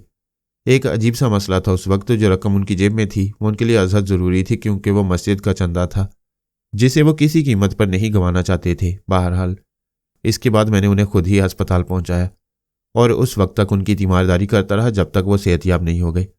लेकिन उनकी दोनों टांगें कट गई थीं, वो ना जुड़ सकी। चुनाचे बेचारे अपाहिज हो गए। मैं उन्हें घर ले आया। गौहर को मैंने अपनी बहन बनाया और इसके बाद से आज तक जो कुछ भी मुझसे बन पड़ता है करता हूँ। पहली तारीख को उनके यहाँ राशन पहुंचाना मेरा फ़र्ज़ है। वो भी मुझे बेटों ही की तरह समझते हैं। गौहर मुझे भाईजान कहती है। इस तरह से अल्लाह ने एक और बहन दे दी है मुझे, जिसका फ़र्ज़ भी मैं अपने कांधों पर महसूस करता हूँ। मैं आज तक अपने गुनाह को कभी मुआफ़ नहीं कर सका। उस दिन के बाद से यकीन करो नादिर, इतना मैंने ज़रूर किया है कि कभी नादार की जेब पर हाथ नहीं डाला, चाहे कितनी हशद ज़रूरत क्यों ना हो। काम तो मेरा वही जारी है, लेकिन ऐसे लोगों को ताड़ता हूँ जो भरपूर महसूस होती हैं और उनसे यह खदशा नहीं होता कि थोड़ी सी रकम के लिए आंखें बंद करके मेरे पीछे दौड़ पड़ेंगे। ये सूरत पैदा हो गई है। मैंने अपने दिल को बहुत हल्का महसूस किया है। मैं ये नहीं कहता कि अभी हम जायज़ ज़राए से अपना पेट भर रहे हैं, लेकिन जेब तराशी एक बुरा अमल था। अगर मैं मजबूर ना होता तो कभी ऐसा ना करता।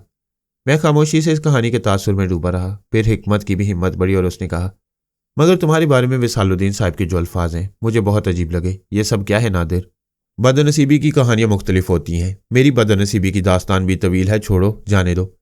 तुम यकीन करो, किसी भी ऐसी बात के लिए तुम्हें मजबूर नहीं करूंगा जिससे तुम्हें उलझन हो। लेकिन एक बात बताओ, क्या विसालुद्दीन साहब के पास जाओगे? ज़रूर जाऊंगा। शायद मैं भी उन्हें बड़ी खुशदिली से मुर्शद कहता, अगर इस काबिल होता। वो इतने अच्छे इंसान है कि अगर किसी तरह तुम्हारी मुश्किल टाल सके तो समझ लो जान की बाजी लगा देंगे। मेरी यही राय है कि उनसे ज़रूर मिलना। मैं तुमसे तुम्हारी कहानी पूछने के लिए जिद करता, लेकिन मुनासिब नहीं समझता। खुदा तुम्हारी मदद करे। मैं भी तुम्हारे लिए यही दुआ मांगूंगा कि खुदावंद आलम तुम्हें इस मुश्किल से निकाले। हम लोग काफ़ी देर तक बातें करते रहे। इसके बाद सोने का फैसला किया गया। हम अपनी ऐशगा के कमरे में दाखिल हुए, जिसमें हमने अपने बेडरूम अलग अलग बनाए थे। आज बिस्तर पर लेटने के बाद दिल की हालत ही अजीब थी। एक ऐसी बेकुली, एक ऐसा एहसास दिल दिमाग को गिरफ्त में लिए हुए था जिससे पहले कभी जहन में नहीं पहुंचा था। एक तस्वीर आंखों में रक्सां थी। गौहर, हाँ वो गौहर ही थी। हालांकि अपने बारे में सोचकर हंसी आती थी। क्या था मेरी जिंदगी में। सोचों की यह रात खासी तवील रही। फिर नींद ने सारे मसाइल हल कर दिए। ख्वाबों में गौहर को देखा। वो मेरी जानिब मुतवज्जा नजर आ रही थी। दूसरी सुबह हो गई, मामूल के मुताबिक थी। हिकमत तो यहाँ आने के बाद बहुत ही खुश था। कहने लगा, ज़रा जाना है तुम्हें? कोई खास काम तो नहीं? कहाँ जाना है? बस यार ज़रा कुछ ज़ाती मामला थे। अच्छा, तो तुम्हारे भी ज़ाती मामला थे? मैंने कहा और हिकमत हंसने लगा। फिर बोला, थोड़े बहुत तो होने चाहिए।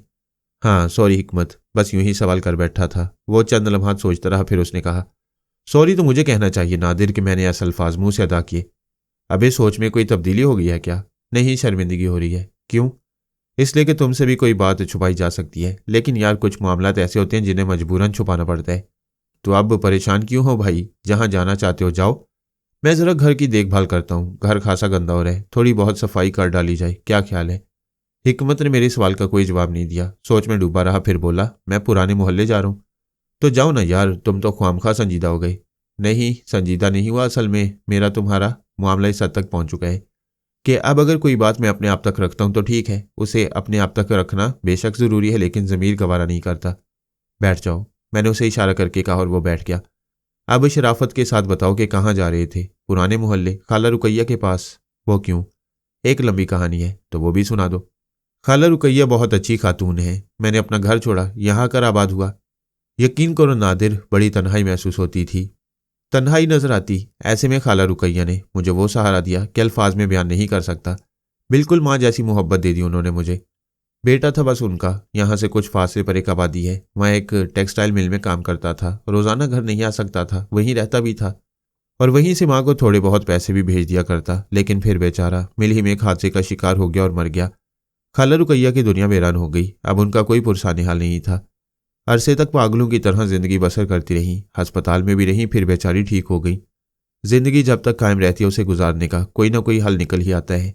अपनी छोटी सी खोली में तनहा रहती हैं, जरिया आमदन कुछ भी नहीं। एक जमाने में फाका कशी का शिकार हो गई, लेकिन इतनी थी कि किसी से कुछ नहीं लेती थी। ना जाने कैसे कैसे जतन करके लोग उन्हें खिला पिला दिया करते थे। मैंने सूरत हाल को महसूस किया और इसके बाद ना जाने क्या क्या जतन करता रहा। जिस टेक्सटाइल मिल में उनका बेटा हलाक हुआ था, उसके मालिकान एक फूटी कौड़ी देने पर तैयार नहीं थे। एक गरीब इंसान तो वकील भी नहीं कर सकता, वरना अगर खाला रुकैया कोशिश करती तो कुछ ना कुछ तो वहां से ले ही सकती थी। फिर जब मुझे ये तमाम तफसीलात मालूम हुई तो मैंने चालें चली, खतो खताबत की और टेक्सटाइल मिल की जानिब से खाला रुकैया को कुछ रकम महाना की फराहमी शुरू करा दी। गुड, ये तो बहुत अच्छा हुआ, मैंने कहा। लेकिन वो रकम टेक्सटाइल मिल वाले नहीं देते, उसने आहिस्ता से कहा और मैं चौंक कर उसको देखने लगा। क्या मतलब हिकमत? यार मैं बस खुद ही मनी ऑर्डर कर दिया करता था टेक्सटाइल मिल वालों की तरफ से। उन कमबख्तों ने तो मुझे डांट कर भगा दिया था और कहा था कि वो ऐसी कोई जिम्मेदारी कबूल नहीं कर सकती। ओ मेरे खुदा, मैंने ठंडी आह लेकर कहा। बस ये है खाला रुकैया की कहानी। आज मैं उनके पैसे देने जा रहा था। मैं अजीब सी निगाहों से इस शख्स को देखने लगा। चलना चाहोगे? एक मिनट हिकमत, मेरे जहन में कुछ और हिकमत आ रही है। क्या? वह हंसकर बोला। खाला रुकैया की वो खोली उनकी अपनी है? हाँ। क्या वो खोली किराए पर चढ़ जाएगी? बहुत आसानी से। 1 घंटे में खाली खोली किराए पर चढ़ जाती है, बहुत से लेने वाले हैं। हिकमत, मैं ये सोच रहा था कि हमारे पास कितना अच्छा घर है और तनहा है। तो फिर? हिकमत हैरत से बोला। अगर इस घर में खाला रुकैया आकर आबाद हो जाए तो क्या हर्ज है? हैं? हिकमत की आंखें हैरत से फैल गईं। रौनक भी रहेगी, घर भी भरा पूरा रहेगा, एक निगरान खातून भी रहेंगी, हमारे छोटे मोटे काम भी कर दिया करेंगी। खाना वाना आखिर वो खुद ही पकाती है ना। कई बार कोशिशें कर चुकी हैं कि घरों में काम करने की नौकरी मिल जाए, लेकिन कुर्बा जुबार में कोई ऐसी जगह तो है नहीं। एक आध मरतबा किसी के घर काम करने गई थी, फासला बहुत ज्यादा था, थक जाती थी, लेकिन अब तक इसी कोशिश में लगी हुई हैं कि अगर किसी घर में कोई नौकरी मिल जाए तो उसका काम भी चल जाए। यार पहले क्यों नहीं कहा था? ये घर कौन सा हमारे बाप का है? बस तकदीर ने दे दिया तो ठीक है, ये तकदीर की मेहरबानी है। अगर इस घर में खाला रुकैया भी आकर आबाद हो जाए तो क्या हर्ज है? अगर तुम बुरा महसूस ना करो तो ऐसा कर लो, हिकमत ने कहा। थोड़ी देर के बाद हम पुराने मोहल्ले की जानिब जा रहे थे। थोड़ा सा फासला तय करने के बाद वहां पहुंच गए। फिर खाला रुकैया की खोली के दरवाजे पर दस्तक दी तो उन्होंने दरवाजा खोल दिया। हम दोनों को देखकर बड़ी खुश हुई, कहने लगी, आओ आओ, मैं तुम्हारा इंतजार कर रही थी। अरे हाँ हिकमत, तुम मिल में गए थे ना? गया था खाला, भले ये कैसे हो सकता है कि मैं मिल ना जाऊं? मैं तो बड़ी परेशान थी हिकमत। क्यों? पैसे बिल्कुल खत्म हो गए हैं और तुम यहां से चले गए हो। मैं ये सोच रही थी कि अब मेरा ये काम कौन करेगा। किसी और को तो इस बारे में मालूम ही नहीं। लो खाला, क्या आपने ये सोच लिया था कि मैं इतना कमीना हो गया हूं कि आपको भूल जाऊंगा? नहीं बेटा, खुदा की जात से ये उम्मीद तो नहीं थी कि तुम जैसे इंसान मुझे भुला देगा, लेकिन बस बेटा, दिल में वसवसे तो आते ही हैं। नहीं खाला रुकैया, मैं गया था और आपके पैसे ले आया हूं। इसके अलावा ये नादिर आपसे कुछ कहना चाहते हैं। हाँ हाँ बेटा कहो। खाला रुकैया ने हिकमत के दिए हुए नोट संभाल कर दुपट्टे के पल्लू में बांधते हुए कहा। वो खाला रुकैया, आपने हमसे ये नहीं पूछा कि हम लोग कहाँ चले गए? क्यों नहीं पूछा? मैंने कहा और खाला रुकैया मुझे देखने लगी। फिर बोली, बेटे बुरा तो नहीं मानोगे अगर कुछ कहूं तो? नहीं खाला रुकैया, बुरा नहीं मानेंगे। देखो, हर इंसान को अपनी औकात में रहना चाहिए। चलिए ठीक है खाला रुकैया, इसलिए आपकी हिम्मत नहीं पड़ी कि आप हिकमत को तो जानती थी, मुझे नहीं जानती थी। बुरा ना मानो तो यही बात है। खैर छोड़िए खाला रुकैया, एक दरख्वास्त करने आए हैं हम आपसे। हाँ हाँ करो। खाला रुकैया, हमने एक घर खरीदा है। अल्लाह मुबारक करे, माबूद करीम बरतना नसीब करे। शादी करे हो या कर ली है? बीवी बच्चे कहीं बाहर हैं? ना शादी कर रहे हैं, ना कर ली है, और ना बीवी बच्चे बाहर हैं। मैंने मुस्कुराकर कहा। तो फिर वो एक खाली घर है। अच्छा अच्छा, शादी हुई नहीं होगी अभी? जी खाला, भी नहीं हुई। खैर छोड़ो फिर खाला, हम आपको वहां ले जाना चाहते हैं। मुझे? हाँ खाला, 2 बेटों की माँ बनाकर हम आपको वहां ले जाना चाहते हैं। एक बेटे का नाम हिकमत है और दूसरे का नाम नादिर। खाला रुकैया चौंक कर मेरी शक्ल देखने लगी। फिर उन्होंने हिकमत को देखा और ना जाने कहां से उनकी आंखों में आंसुओं की नमी दर आई। शायद उन्हें अपना बेटा याद आ गया था। क्यों ले जाना चाहते हो मुझे वहां? खाला, हमें आपकी जरूरत है। बेटे, मुझे वो मुकाम दे रहे हो जो किस्से कहानियों में तो मिल जाता है, हकीकी जिंदगी में कहीं नहीं होता। हम इस मुकाम को हकीकी जिंदगी में लाना चाहते हैं खाला। मगर मैं... नहीं खाला, आप इनकार नहीं करेंगी। बड़ी उम्मीद बड़ी आस लेकर आपके पास आए हैं। मगर बात तो सुनो, मैं कैसे रहूंगी वहां हमारी माँ बनकर? वो तो ठीक है, लेकिन बेटा, मुझसे कोई गलती हो गई तो कल फिर तुम मुझे वहां से निकाल दोगे? बिल्कुल नहीं खाला। और फिर सब यहाँ मेरी जानने वाली हैं। बातचीत में वक्त गुजर जाता है। हाँ, ये तकलीफ तो होगी आपको खाला, लेकिन आपका जब दिल चाहे यहाँ आ सकती हैं। वैसे जिसको चाहे अपने पास बुला सकती हैं। वहां घर के मालिक की हैसियत से रहेंगी आप। बेटा क्या कह रहे हो? मुझे कम से कम समझा तो दो। अगर इसमें समझाने वाली कोई बात हो खाला रुकैया तो मैं ज़रूर आपको समझा दूं। मैंने कहा। नादिर बिल्कुल ठीक कह रही हैं खाला, आपको वहां कोई तकलीफ नहीं होगी। खाला रुकैया रोने लगी। बहुत देर तक रोती रही, फिर बोली, क्या तुम लोग संजीदा हो? मुझे यकीन नहीं आ रहा। बिल्कुल संजीदा है खाला, और अगर आप हमारी संजीदगी का अंदाज़ा लगाना चाहती हैं तो फिर हमें कुछ इजाज़त दें। कैसी इजाज़त? खाला ने सवाल किया और इसके बाद हिकमत ने मुझे इशारा किया।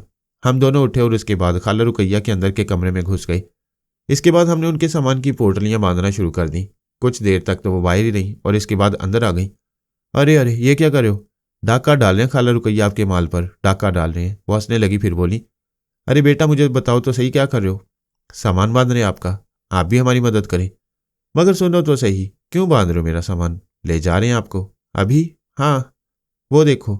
कुछ नहीं खाला रुकैया, अब हमारे जज्बात बेकाबू हो चुके हैं। वो खामोश हो गई और हमारी कार्रवाई देखती रही।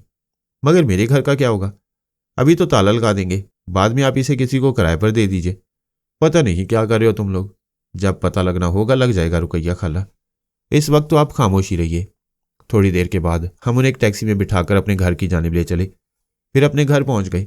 खाला रुकैया फटी फटी आंखों से हमारे उस खूबसूरत मकान को देख रही थी। उन्होंने कहा, ये तुम्हारा घर है? हमारा नहीं, अब ये आपका घर है। खाला रुकैया एक एक चीज को गौर से देख रही थी। अच्छा खासा सामान खरीद लिया था हमने और पूरा घर सजा दिया था।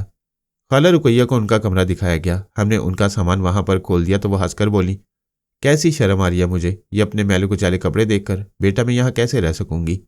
खाला रुकैया, अब आप ये समझ लीजिए, आपने अपने बेटों का घर संभाल लिया है। माएँ बेटों के घर को जिस तरह संभालती हैं, आप उस तरह इस घर को संभालिए। हमें खाना पका कर दीजिए, हमारे घर की सफाई सुथराई कीजिए, और इसके बाद क्या? खाला रुकैया ने कहा, नादिर की शादी कर दीजिए। हिकमत बोला और मैं हंस पड़ा। वाह बेटा, अपनी शादी के बारे में तेरा क्या ख्याल है?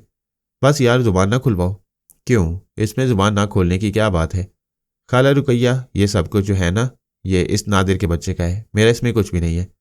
देखा आपने खाला रुकैया, लोग किस तरह अपने आप को एक लम्हे में अलग करके खड़े हो जाते हैं, जबकि मेरे दिल के किसी गोशे में कभी ऐसी बात नहीं आई। बेटा, तुम दोनों ही अजीब हो। अभी मैं तुम्हारे बारे में कुछ भी नहीं कहूंगी।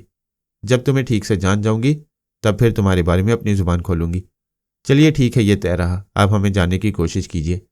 और इसके बाद खाला रुकैया के साथ वाकई इतना लुत्फ आया कि हमें एहसास होने लगा कि हमारा अपना भी वाकई कोई घर है, कोई अपना है इस घर में। खाला रुकैया अब एक एक चीज को गौर से देख रही थी। फिर उन्होंने कहा, देखो बेटा, मुझे ये सारी चीजें संभालना तो नहीं आती, लेकिन अगर तुम इजाजत दोगे तो इनकी झाड़ पहुंच कर दिया करूंगी।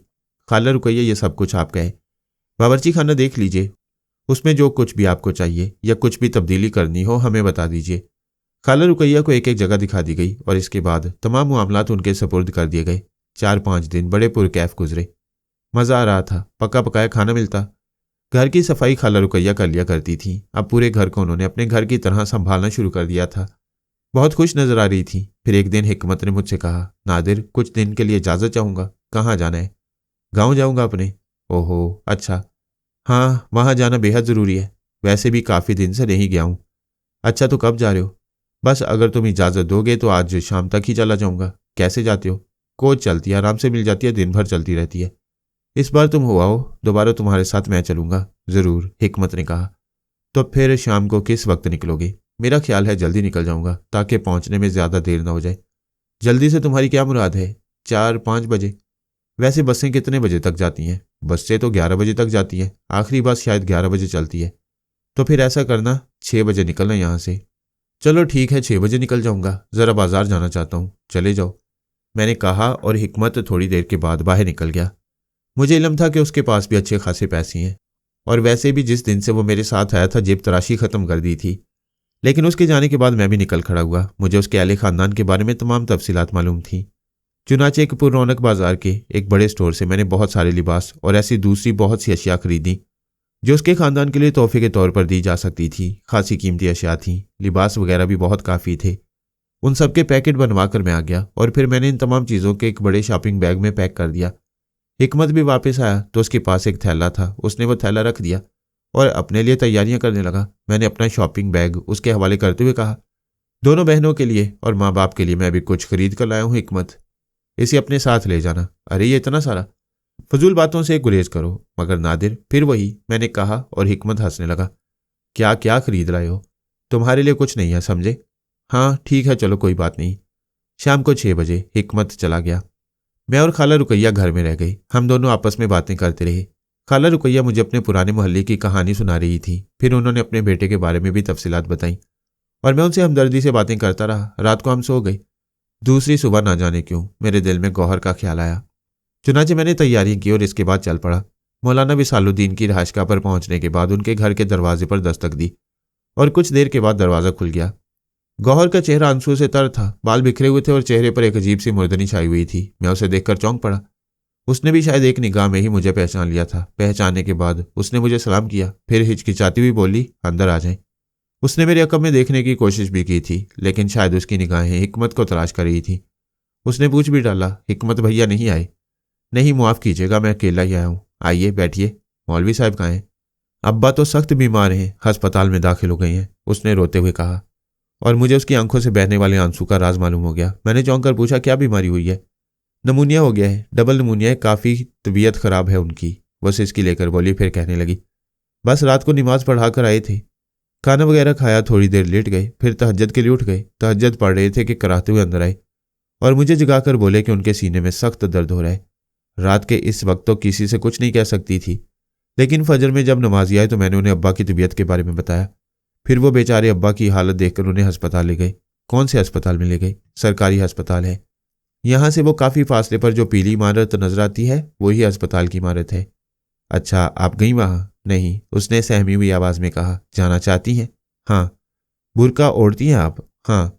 तो आइए मैं आपको लेकर चलता हूँ। उसने हिचकिचाकर मेरी सूरत देखी, देखती रही, फिर जल्दी से अंदर की जानिब चल पड़ी। फिर वो एक बुर्का ओढ़कर मेरे साथ आ गई। किसी बुर्कापोश खातून के साथ चलते हुए ज़िंदगी में पहली बार मुझे कुछ अजीब सा लगा। मैंने उससे कहा, हम ये कैसे मालूम होगा कि वो कहाँ है? जनरल वार्ड में है, उसने जवाब दिया। कुछ देर के बाद हम अस्पताल पहुंच गए। फासला ज़्यादा नहीं था।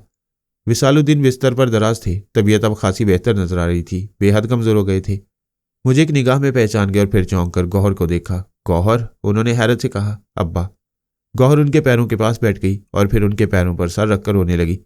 अरे नहीं नहीं बेटा, क्या बात है, क्यों इतनी परेशान हो? क्या रफ़ाकतुल्लाह ने बताया नहीं था तुम्हें? क्या मेरी तबीयत काफ़ी ठीक है? अब्बा आपको क्या हो गया है? अरे कौन समझाए इस पगली को? अरे बेवकूफ़, बीमारी तो जान की ज़कात होती है, ज़कात निकल गई और कुछ नहीं हुआ। अब्बा आपकी तबीयत कैसी है अब? वो बोली। तू देख ले बेटा, बिल्कुल ठीक हूँ। इतनी परेशान हो गई, क्यों आ गई यहाँ पर? बेटा तुझे नहीं आना चाहिए था, मैंने तो मना कर दिया था। खैर मुआफ़ करना मियाँ, नादिर है ना तुम्हारा नाम? जी मौलवी साहब। मुआफ़ करना, घर गए थे तुम मेरे? जी हाँ। वो कहाँ है? हिकमत? हाँ, अपने गाँव गया है। अच्छा अच्छा, वैसे भी उस बेचारे को क्या मालूम कि मेरी तबीयत इतनी ख़राब है। मगर मियाँ तुम कैसे निकल आए?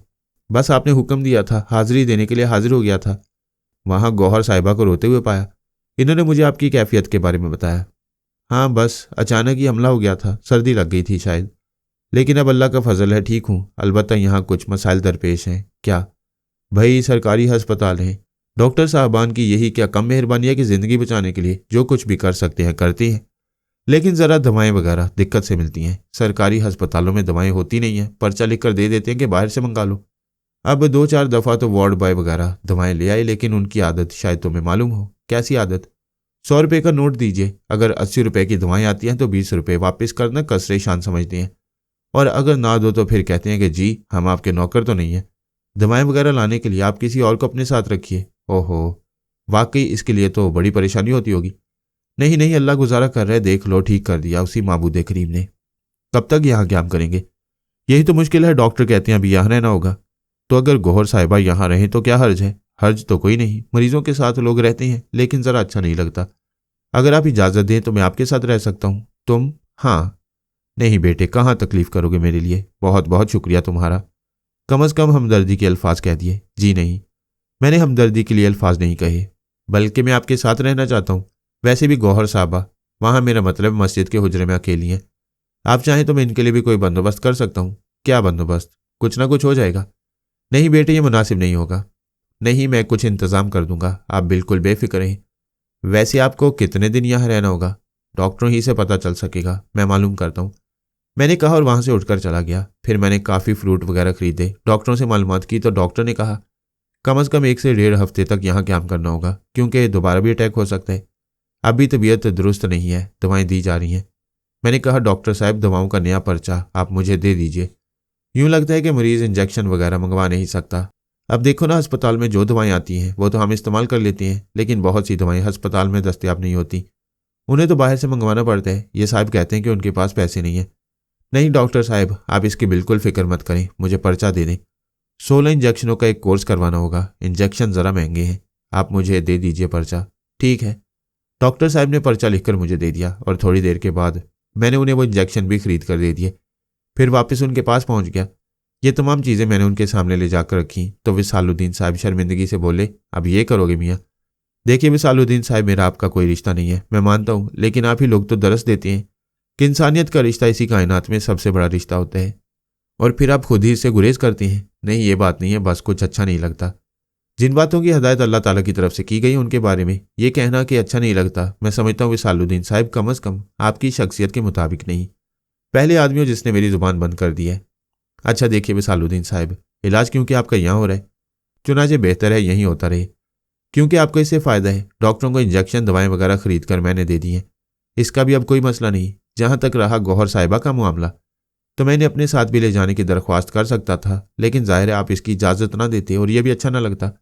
मेरी एक खाला है, खाला रुकैया है उनका नाम, मैं उन्हें गौहर साहिबा के पास ले आता हूँ। खुदा के लिए आप ये ना सोचिए कि मैं इतनी ज़्यादा तगदो क्यों कर रहा हूँ। बात वहीं आ जाती है, इस वक्त मैं आपकी ज़रूरत हूँ, ये छोटे छोटे मसाइल आपकी ज़रूरत हैं।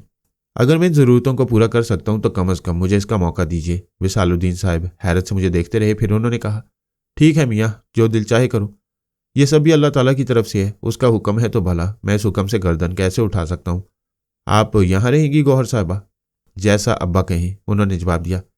नहीं बेटी, तुम चली जाओ, घर में रहो, वैसे अल्लाह ताला का फजल है, नमाजी वगैरह आते रहते हैं, रौनक की जगह है, कोई ऐसी वैसी बात नहीं। और बेटे, अगर तुम अपनी खाला को भी कुछ दिन के लिए यहाँ भेज दो तो तुम्हारी बड़ी मेहरबानी होगी। अब जो कुछ तुम मेरे लिए कर रहे हो मैं उसे इनकार नहीं कर सकता, क्योंकि खुद माजूर हो गया हूँ, आर्जी तौर पर ही सही। जब इंसान बेबसी का शिकार हो जाता है तो फिर वो हर सहारा तलाश करता है। अगर तुम ये सहारा देने पर तुल गए हो तो तुम्हारी मेहरबानी, बस तुम्हारा शुक्रिया, मैं क्या कर सकता हूँ। तो फिर चलिए गौहर साहबा, मैं आपको घर पहुँचा दूँ और इसके बाद खाला रुकैया यहाँ पहुँच जाएंगी। और विसालुद्दीन साहब, आप इत्मीनान रखिए, जो कुछ आपके जहन में आए उसे नज़रअंदाज कर दीजिए, इंशाल्लाह मेरी ज़ात से आपको कोई तकलीफ नहीं पहुँचेगी। विसालुद्दीन साहब ने अजीब सी निगाहों से मुझे देखा, फिर मैं गौहर को लेकर वापस चल पड़ा। ये फासला तय किया, मेरा गौहर मकसूद वही थी, लेकिन जिन हालात में इस वक्त थी मैं उसे जी भर कर देख नहीं सकता था। उसे उसके घर में पहुंचाने के बाद मैंने तसल्लियां दी और फिर वहां से वापस चल पड़ा। एक टैक्सी ली और घर पहुंच गया।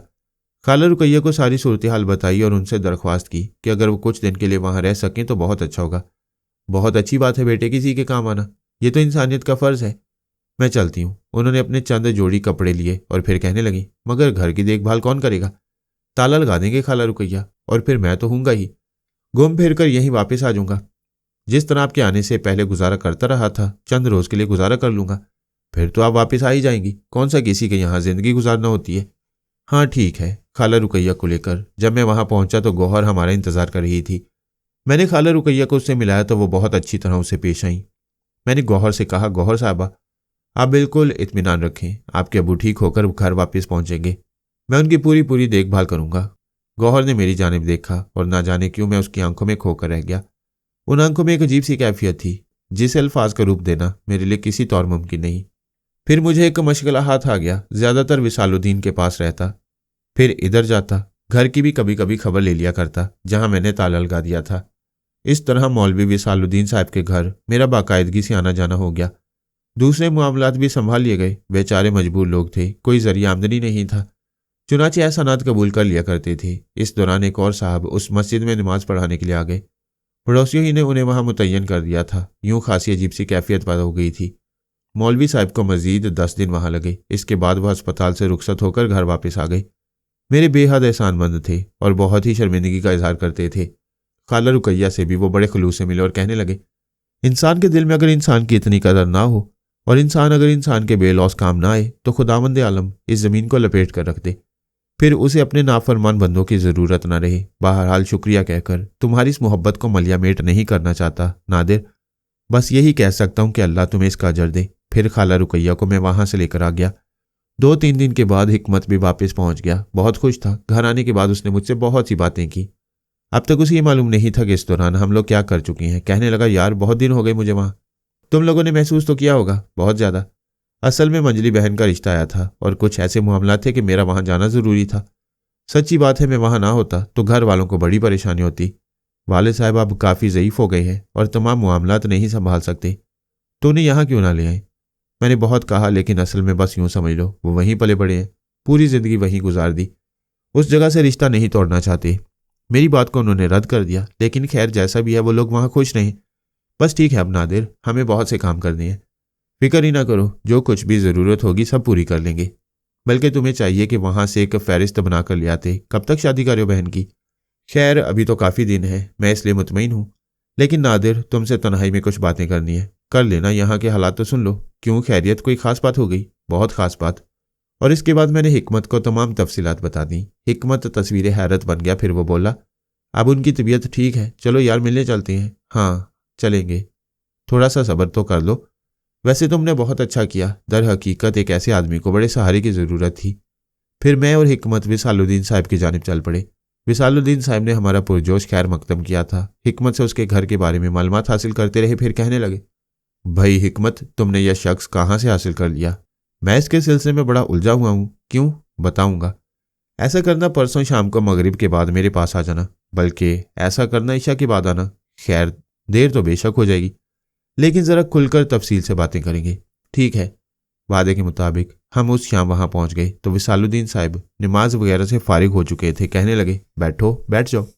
इस वक्त वो मस्जिद से काफ़ी फासले पर आकर बैठ गए थे। तुमने मुझसे ये नहीं पूछा नादिर मियाँ कि मैंने तुम्हें मस्जिद में दाखिले से क्यों मना कर दिया? मुख्तसर बातें मैंने आपको बताई थी विसालुद्दीन साहब, लेकिन इसके बाद कभी इसका मौका ही नहीं आया। देखो, हिकमत से तुम्हारी दोस्ती का मुझे अंदाज़ा हो गया है। तुम एक दूसरे से इस तरह मुंसलिक हो कि मुझे किसी से भी कोई बात कहने में दिक्कत नहीं होती। जी बिल्कुल। असल में तुम्हारी ज़िंदगी को कोई रोग लगा है, कोई ऐसी भयानक बात हुई है जिसने तुमसे कुछ चीज़ें छीन ली हैं। हालांकि तुम्हारे अंदर का इंसान बहुत अच्छा है, नेक है। तुम लोगों के साथ इशारों और हमदर्दी करना जानते हो, जबकि बुराइयों की तरफ रागिब लोग ऐसे जज्बात और एहसासात के मालिक नहीं होते। बेटा, अगर बुरा ना मानो तो मैं तुमसे तुम्हारी ज़िंदगी के हालात पूछना चाहता हूँ। वो कौन से लम्हात थे और वो कौन बदबख्त थे जिन्होंने तुमसे तुम्हारा ईमान छीन लिया? बुरा मत मानना, मैं तो तुम्हें बहुत ज़्यादा कदर की निगाह से देखता हूँ, लेकिन मसला ज़रा बिल्कुल मुख्तलिफ है।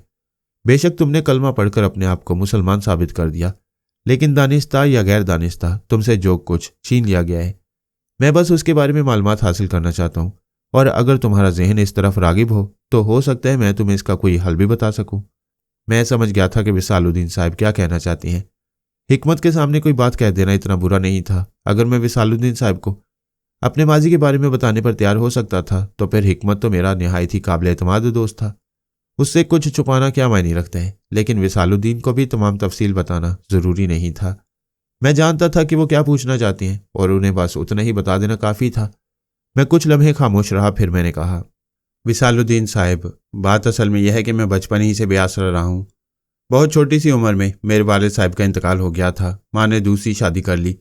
जिससे उसने ये शादी की थी वो एक जालिम और संगदिल इंसान था। उसने मुझ पर बेपनाह मुजालिम ढाए और इससे खुश रहा। नतीजे में मैंने घर छोड़ दिया, फिर ना जाने कहाँ कहाँ भटकता फिरा।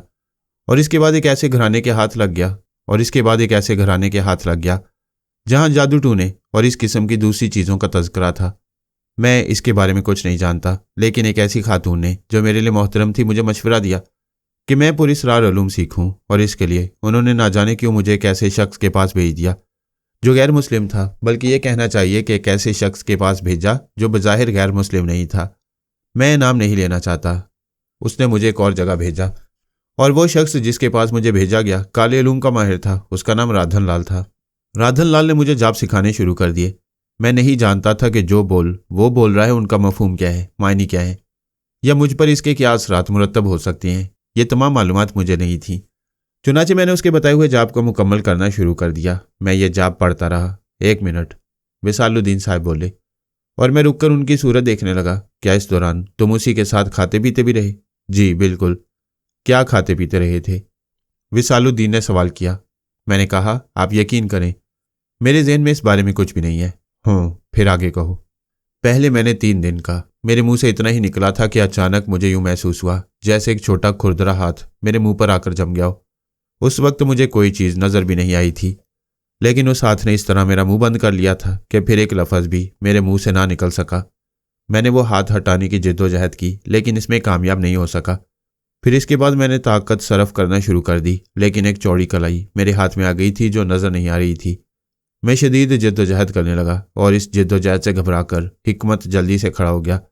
विसालुद्दीन साहब भी पीछे हट गए। वो गहरी निगाहों से मेरा जायजा ले रहे थे। मेरा चेहरा सुर्ख हो रहा था और मैं बदन की पूरी कुव्वत सरफ करके उस हाथ को अपने मुंह से हटाने की कोशिश कर रहा था। लेकिन फिर ना जाने क्या हुआ, किसी ने मुझे कमर से पकड़कर उठाया और पूरी कुव्वत से ज़मीन पर दे मारा। हिकमत दहशत से चीख पड़ा था और विसालुद्दीन साहब मजीद कई कदम पीछे हट गए थे। फिर उन्होंने जल्दी से आवाज़ लगाई, गौहर, पानी, जल्दी से पानी। गौहर शायद पानी लेने दौड़ गई। मेरी उस नादीदा शख्सियत से मुसलसल जंग हो रही थी। हालांकि ज़मीन पर गिरने से मेरी रीढ़ की हड्डी में खासी चोट लगी थी, लेकिन मैं खड़ा हो गया। फिर मैंने कई घूंसे उसके पेट पर मारे जो मुझे नज़र नहीं आ रहा था, लेकिन एक बार फिर उसने मेरा बाजू पकड़ा और इस जोर से मोड़ा कि मैं दोहरा हो गया। फिर एक जोरदार लात मेरी कमर पर पड़ी और मैं दीवार से जा टकराया। सर में भी चोट लगी थी, चुनाचे मेरे होश हवास कायम न रह सके और मैं दीवार के साथ साथ ज़मीन पर बैठता चला गया। खासी देर के बाद होश आया था और मैंने अपने आप को बिस्तर पर लेटे पाया था। सर पर पट्टी बंधी हुई थी। विसालुद्दीन साहिब ही का हुजरा था और गौहर मुझसे कुछ फासले पर मौजूद थी। हिकमत भी सरासीमा सा खड़ा हुआ था। मैं हैरान निगाहों से एक एक की सूरत देखने लगा।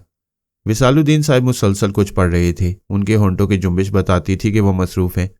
हिकमत ने मुझे देखा और फिर गौहर की जानिब देखा। गौहर जल्दी से आगे बढ़ी और गिलास में रखा हुआ पानी उठाकर हिकमत को दे दिया। हिकमत ने विसालुद्दीन साहब को देखा और विसालुद्दीन साहब ने हाथ आगे बढ़ा दिया। पानी का गिलास लेकर उन्होंने मेरी जानिब बढ़ाया और मैं उनका मतलब समझकर अपनी जगह उठकर बैठ गया। मैंने वो गिलास लिया और पानी पी लिया। जिस्म में एक अजीब सी ठंडक दौड़ गई थी।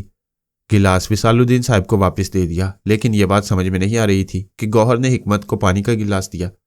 हिकमत ने बराह रास्त मेरी जानिब बढ़ाने की बजाय विसालुद्दीन साहब को दे दिया और विसालुद्दीन साहब ने मुझे दिया। इसमें क्या राज था? मैं खामोशी रहा। गौहर और हिकमत के चेहरे पर रोने जैसे तासुरात थे।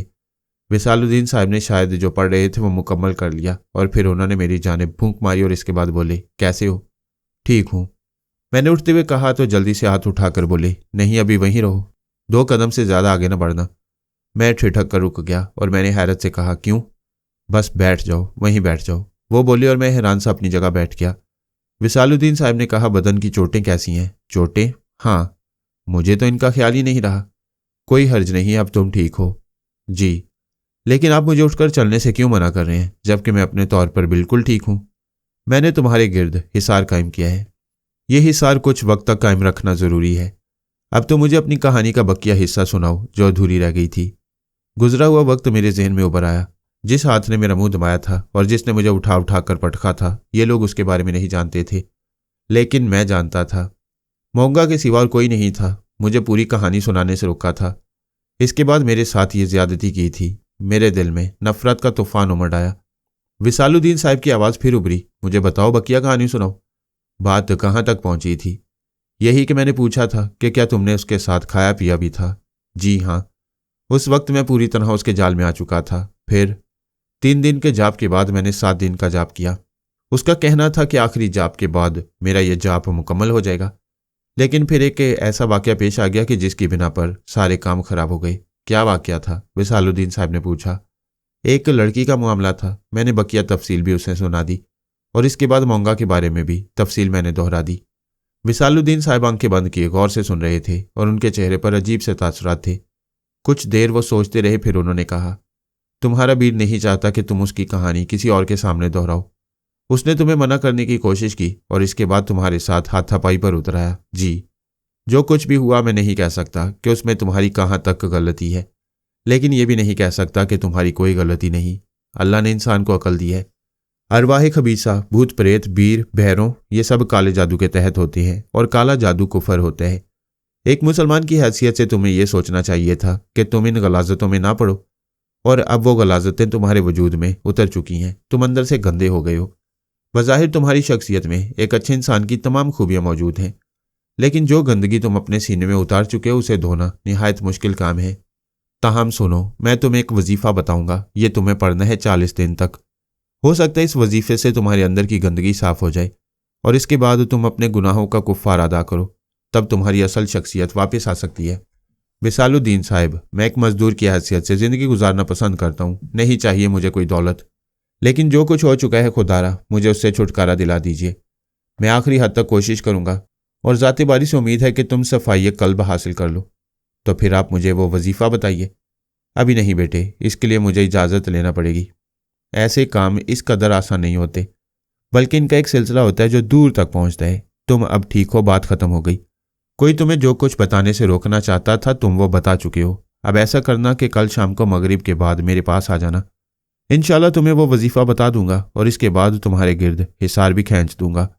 वो जगह बताकर जहां तुम्हें वजीफ़ा पढ़ना है। समझ रहे हो ना तुम? जी विसालुद्दीन साहब, जो गलाजत तुम्हारे वजूद पर लग गई उसे साफ करना बेहद ज़रूरी है, वरना तुम ईमान खो चुके हो। चाहे जितनी ही कोशिशें करो, तुम्हें एक अजीम कफ़ारा अदा करना है। अपने आप को ज़हनी तौर पर इसके लिए तैयार कर लेना। जी। फिर इसके बाद विसालुद्दीन साहब ने हमें जाने की इजाज़त दे दी। रास्ते में हिकमत ने मुझसे पूछा, बदन में तकलीफ तो नहीं है? क्या कहूँ हिकमत, छोड़ो, मैंने कहा और हिकमत खामोश हो गया।